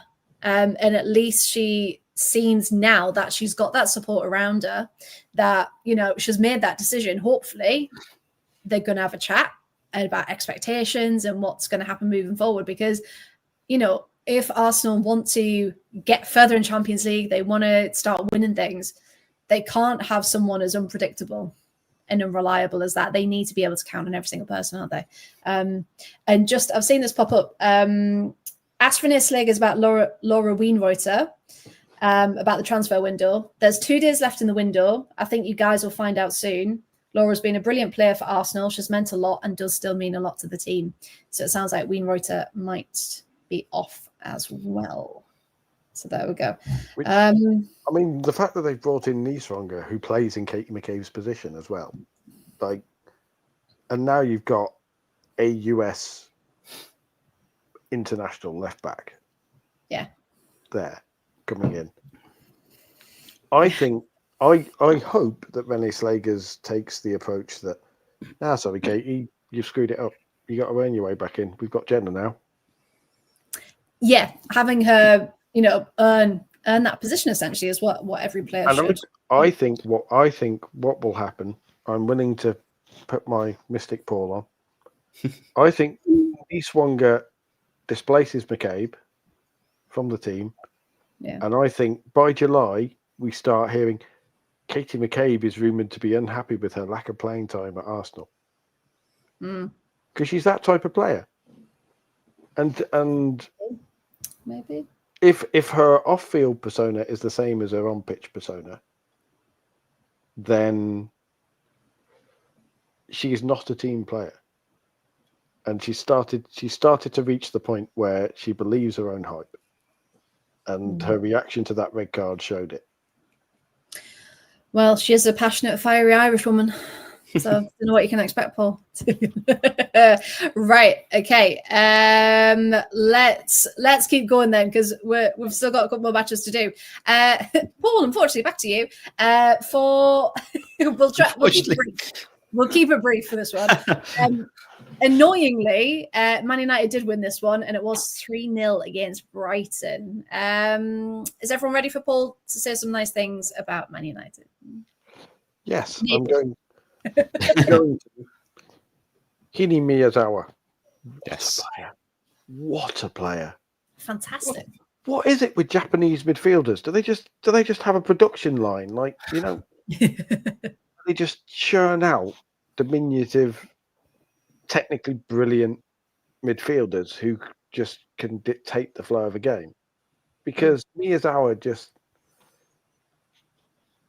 Man United played very, very... It was probably the best they played all season, to be honest, against Brighton. They were very impressive indeed. And... Yeah, Toon looks much better. Yeah. Ella Toon looks very, very good indeed. Yeah. But again, just Brighton weren't really at the races, but that takes nothing away from Man United because that first half, Man United looked like a Man United team should look. They were fast, they were flowing. They had Miyazawa dictating play through the middle. Grace Clinton was anonymous, which she tends to be when she's in the same team as Ella Toon. If only somebody had predicted this. And so I think we are going to get to the point now with Ella Toon back in form where we see less of Grace Clinton, and then we start seeing the Clinton versus Toon discourse. Yeah, because watching that all unfold. Ella Toon, obviously, I mean, she wrote a heartbreaking piece for the Players Tribune, Ella Toon, this week about her dad. Yeah. If you haven't read it, go and read it, because it's an incredible piece of writing. Really gives great insight into the father-daughter relationship. But clearly, she said in that piece, she either said in that piece or in the interview afterwards, that she realised she was trying to play with all of that weighing on her and didn't allow herself to process it properly. It was just like, I've got to keep playing for Dad. I've got to keep honouring for Dad, rather than actually taking the week or two. And she said being injured meant that I had the time to sit and start to process the grief of losing my dad and stuff like that. And I needed it. I didn't realise I needed it, but I needed it. And it's very obvious that she did need it. And Man United have benefited from it. And the best thing Mark Skinner can do for the rest of the season is pick 11 players and then go out and play. But if he overmanages it, his tendency, as we've said loads, is to overmanage. And I don't know whether this didn't look like an overmanaged team for a change. It looked like he just said, right, okay, here are your loose roles, go out and interpret them. Yeah. And they looked much have some freedom, have some creativity. Yeah. I know. So it'll be interesting to see how they do. And they have got Fallon Tullis-Joyce, who's having a season for the ages in goal as well. She is. Yeah, 100%. To think people were worried about replacing Mary Earps, which again says something about how... Yeah, she's done a fantastic job. How was it being quite positive there, Paul? It was fine. All right.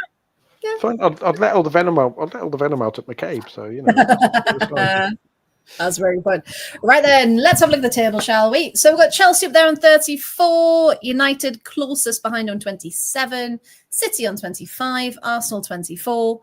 We drop off again for Brighton on 17 points, Spurs on 17 as well, Liverpool on 12, West Ham 11, Villa 10, Everton 10, Leicester 9, Crystal Palace 5. Yeah, from 7th to 10th. It could be anyone's. How it's going to finish in what order, I do not know. However, games coming up this weekend, if you just want to cast your eyes over that, and people in the chat as well, if you want to get involved, any good-looking fixtures there for anyone that you can see? Or important in terms of points as well? I'm intrigued by Tottenham Man United out there. I know there's the obvious one at the top, but Tottenham Man United, Tottenham in really good form at the minute. Man United obviously in good form as well. But if Tottenham can win that, they can close the gap on Arsenal, even above them. But it's a really important game for them. And Tottenham are starting to find their groove a little bit this season as well. So that's interesting. One big test for old Skinner boy. Yes, can he keep it up? That's the ultimate clash, isn't it, as well, of good versus evil, with Bobby Vills against Skinner. Actually, it'd be better if it was Bry, obviously, but it is just Mr. Rogers versus the Child Catcher WSL edition. Who will come out on top? Actually, no. The Child Catcher's Skeletor. There you go. That's that's a slightly safer villain. There you go. Yeah. Paul, anything for you? Everton versus Leicester City. Yes. That is a huge game down there at the bottom. Yeah. So, Bri, if you watch him, we know you're a friend of the pod. Please win. Because either team that wins that is going to potentially pull away. And I think Crystal Palace can get something at Brighton with the way Brighton are playing at the moment. Brighton have fallen away after their fantastic start. Yeah, they might. Well, as you can all imagine, I'm really looking forward to Villa's game. But, start of the season, it was only 1-0. So clearly Villa are going to win by 10. That's how the story's going to go. Arroyo's first game in charge, just going to completely batter them. Imagine if Villa actually battered Chelsea. That would be incredible. Bring me back down from the cloud. But yeah, there's some massive games there in terms of points. Mind you, I'm saying Everton win. No, keep that. They can draw.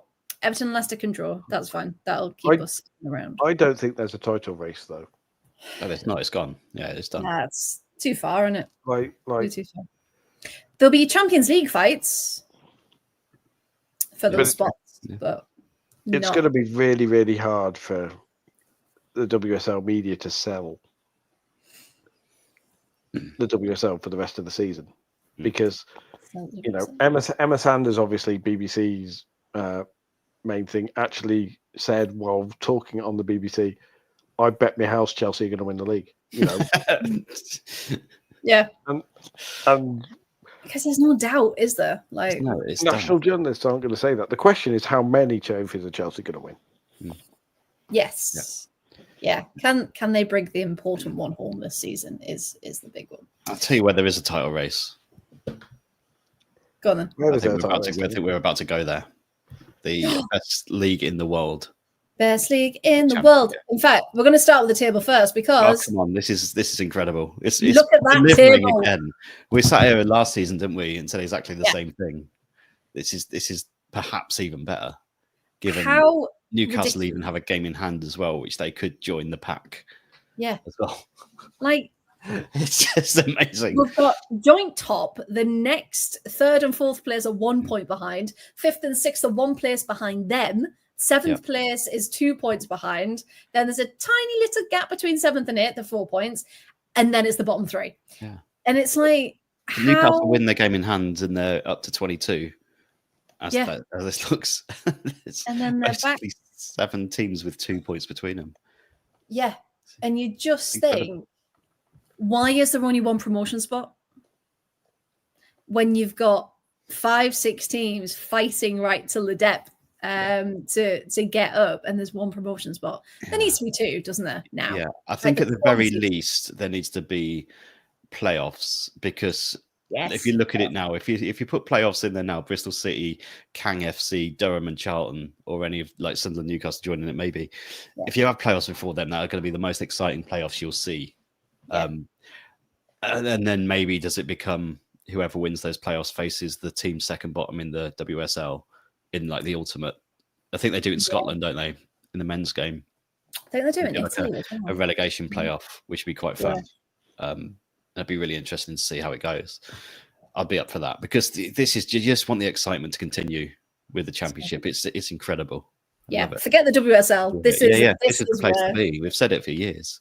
The championship in wrestling. There's the chant "Fight Forever." Yes, and that you just want to chant that at the championship. Just keep going. Yeah, just keep playing.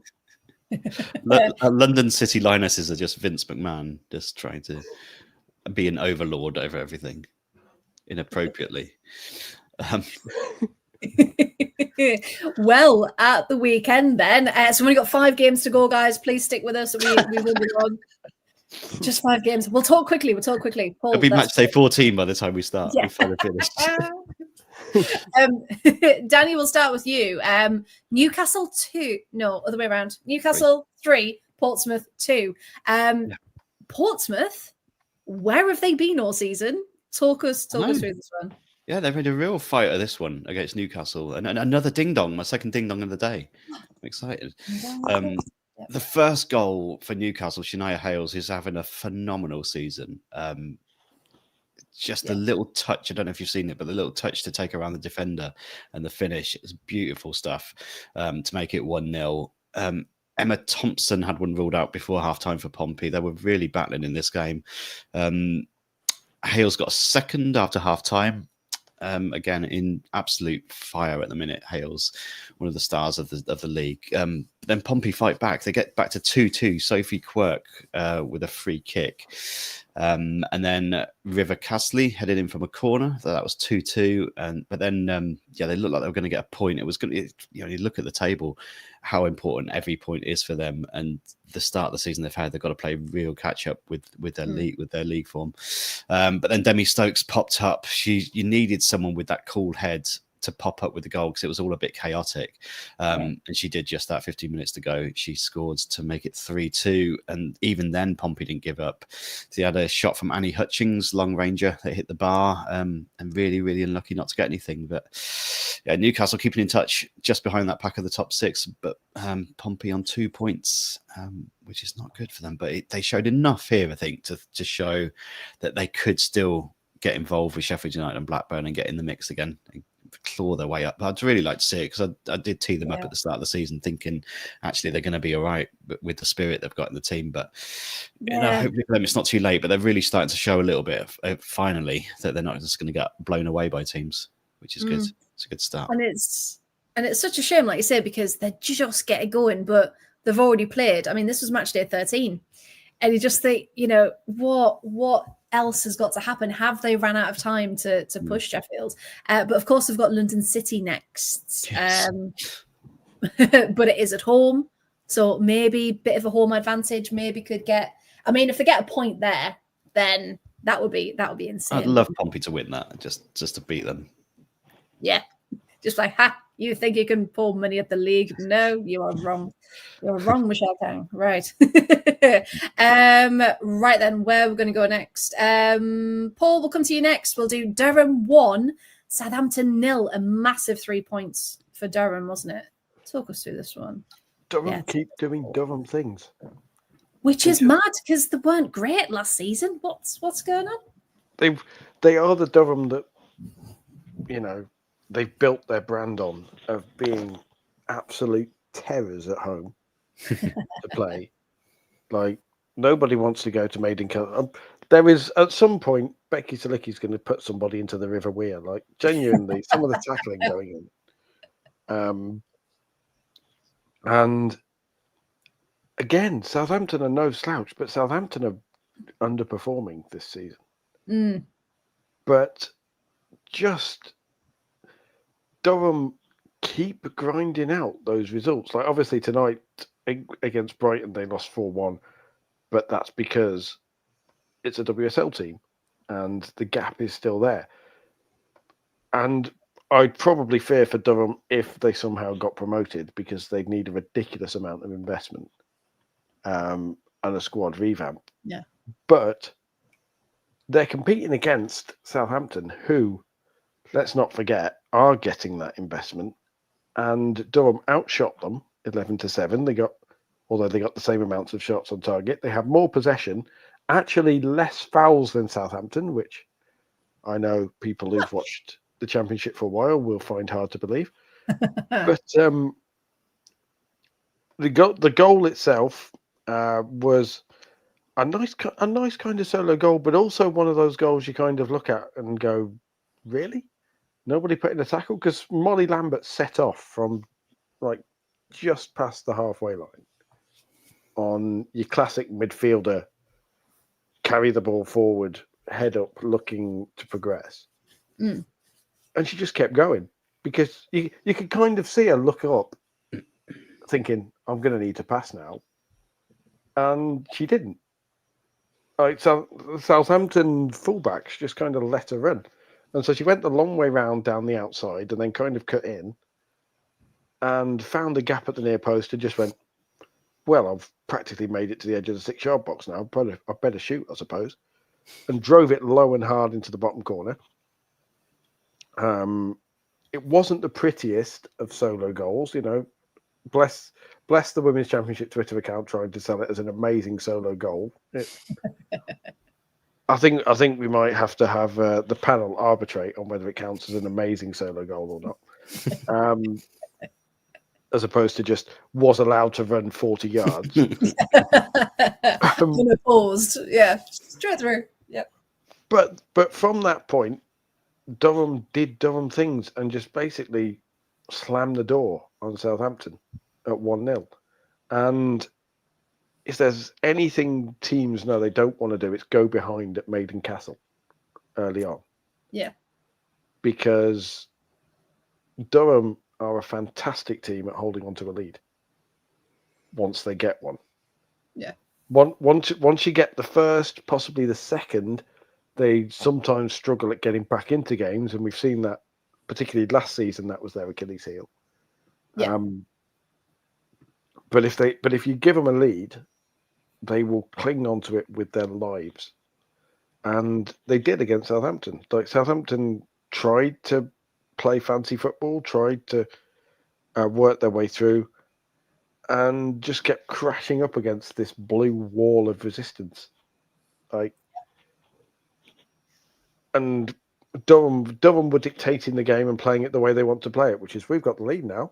Okay, come at us and we'll just disrupt. We'll destroy, and disrupt and break up and dismantle and get a foot in and deflect passes away when you're trying to play your fancy passes through and break up crosses and block shots.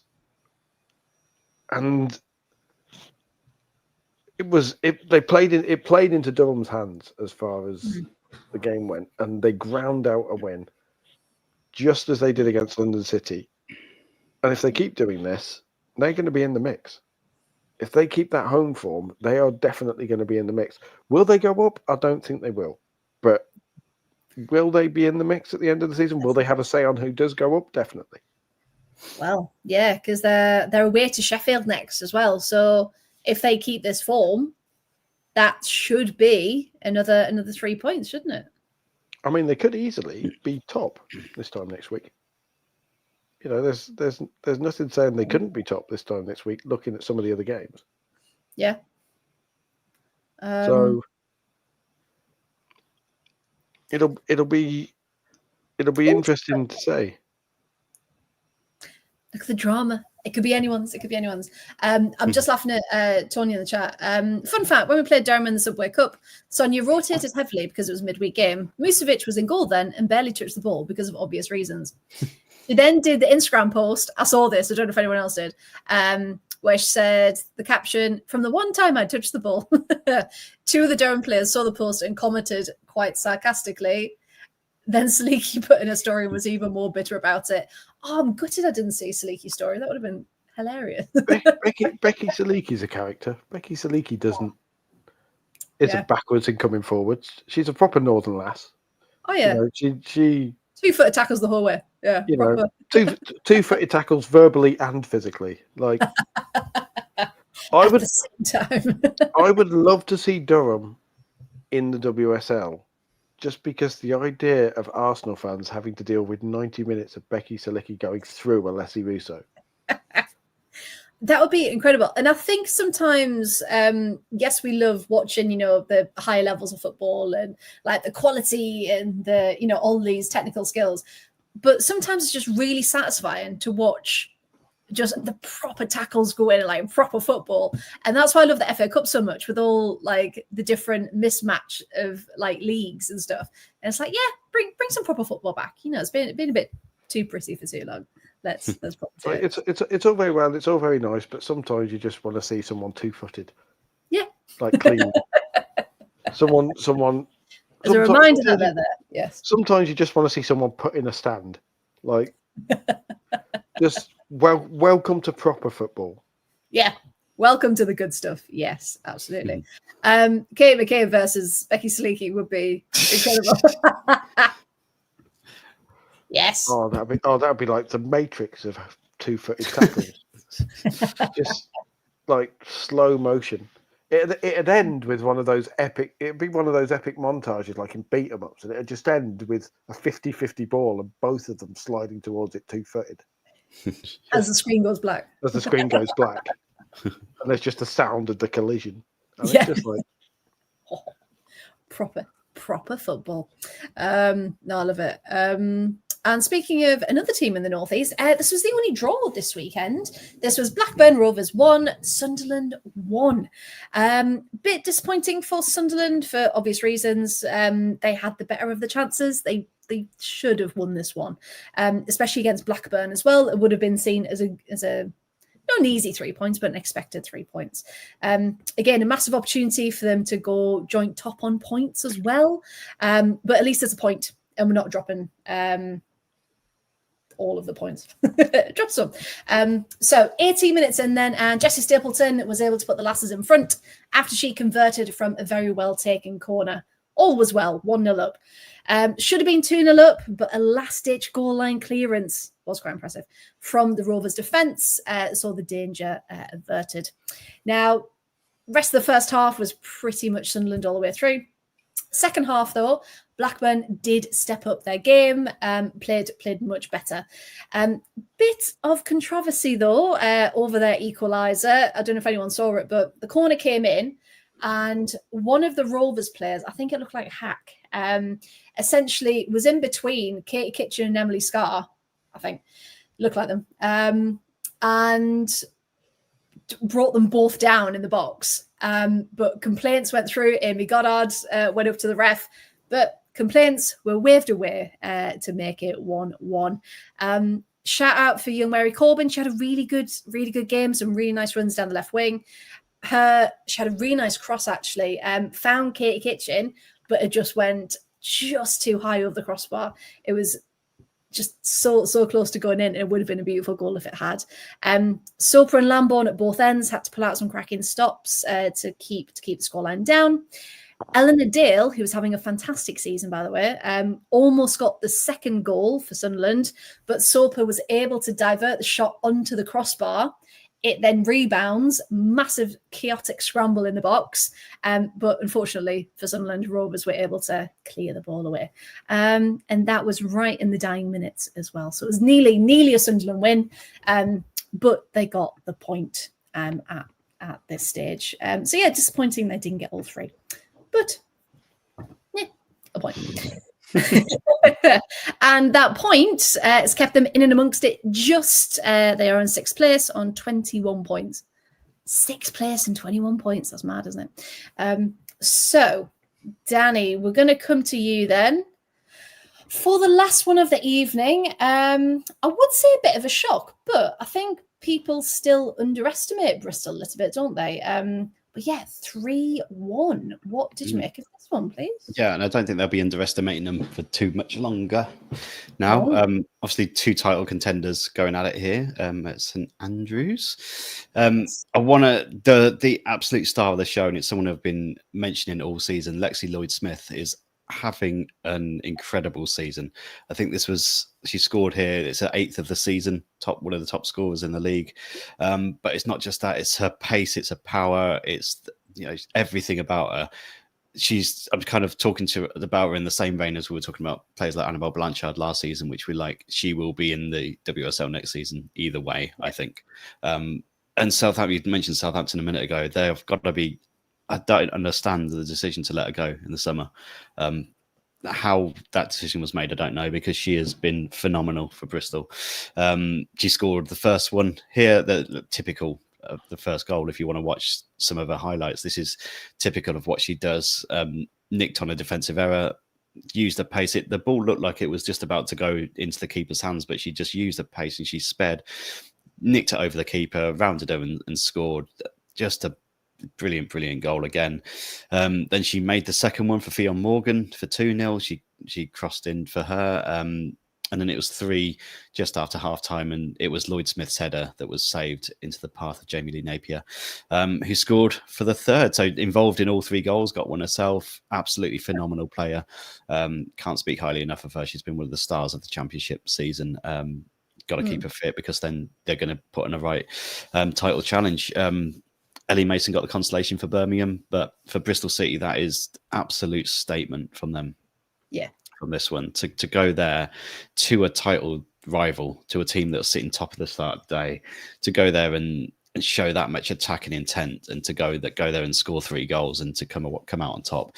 That's a landmark moment of their season, I think. And they're right in the mix. They're so dangerous, and it's going to be very, very tight, but they've got all the tools to go and do it. Can't wait.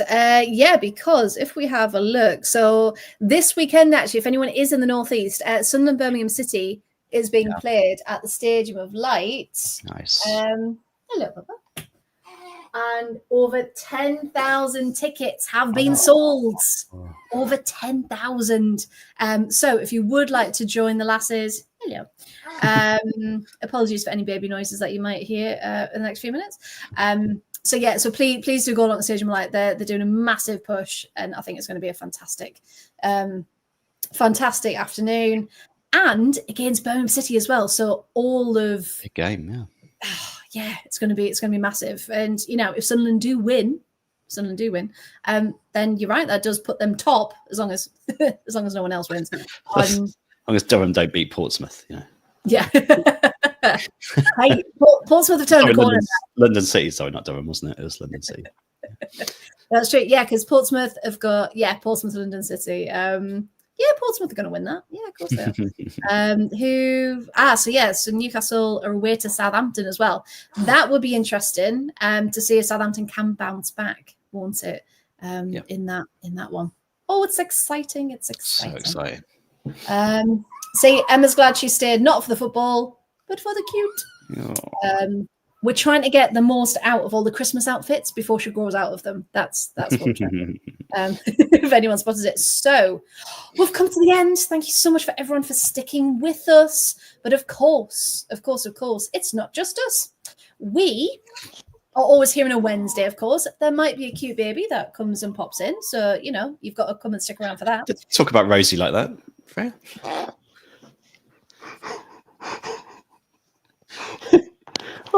Oliver Freya's just like, I don't know what to do now. Sorry, that was Kieran Walsh, not Rosie. Sorry, of course it was. Yeah, we might have more stars pop up. You never know, with vaguely offensive accents. You never know, indeed. But yeah, so it's not just talking women's football on a Wednesday. There's the Premier League show on a Tuesday and the Lower League show on a Thursday as well. And everyone's absolutely crackers who works here. So works, loves, supports, contributes, help. We're all here anyway. We're all absolutely crackers, and we all have a fantastic time. So make sure you don't miss anything, though. So you can follow us. So like, share, follow, subscribe, everything you need to do. So Twitter, where most of you are watching now, thank you very much. We are at Absolute Ball Pod. YouTube at Absolute Football Podcast, and the same on Twitch. On TikTok, we are at Absolute Football Pod. And Instagram, Absolute Football Podcast with an _ as well. We are also on Blue Sky, so come and give us a follow there at Absolute Football. And on Facebook, the Absolute Football Podcast as well. And as Matthew says, great pod as always. Thanks, Matthew. Keir Walsh as a surprise guest, award-winning content, of course. We are always here to provide. And if people would like more chaos, Danny, where can people find you? Thank you very much. Oh, it works. Yes. At Danny Brothers on the Twitters, at Danny the Brothers on the Instagrams, if you'd like more from me.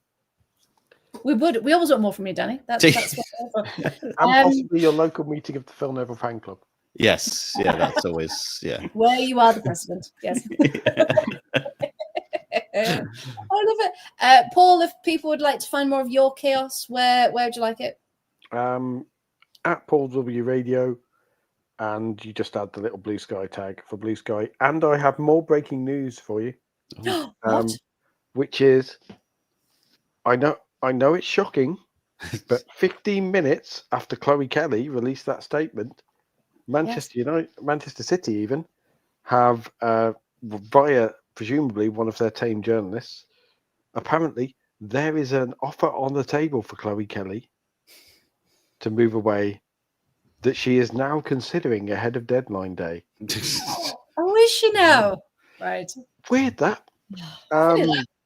It's probably Newcastle, let's be honest. It's Kang. Kang's heard about it. Kang's been straight on the phone. Yeah, Michelle got a whiff of uncertainty of a player and went, hello. The reason I mention that is because of just saying hello to I Like Coffee, because I do as well. And they've just subscribed. Even though you're a mag, you are welcome. You are welcome. This is unofficially red and white, this one. But yes, Kang FC, go Kodos FC.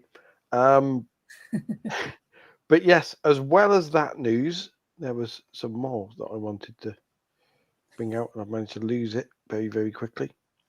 Jace wants a loan. United are loaning out Jace apparently as well. That's interesting. So it couldn't possibly be to make room for Chloe Kelly in their squad, could it? You know, that would require joined up thinking from the Phantom Polar deck, and you know Oh, mate. That's his nickname. That's his nickname from now on. Just. But yes, Jace is apparently no longer going to be one of Manchester United's 99 problems because she's supposedly being loaned out. What are we going to do without that bit of commentary? Apparently JD is just going to hover for a bit at United. That was a hip hop reference, you see. I'm down with the kids. You're down with the kids, right? Cool kid over there. HOVA, you know, with his 99 problems, and I'm trying to think of other JC songs desperately. I can just think of ones that just aren't even relevant, right? Okay. So yes, we'll keep you updated with that if we do. But yes, possibly closer to home, maybe NWSL, maybe. Because obviously we know the circumstances around why she's currently not and with also, the team. By the way, I did look it up. Oh yeah, I remember the other thing. I did look it up. There is no cup tying in the UEFA Women's Champions League. There we go. So if Kira Walsh were to join Chelsea tomorrow, she could play against Barcelona in the Champions League.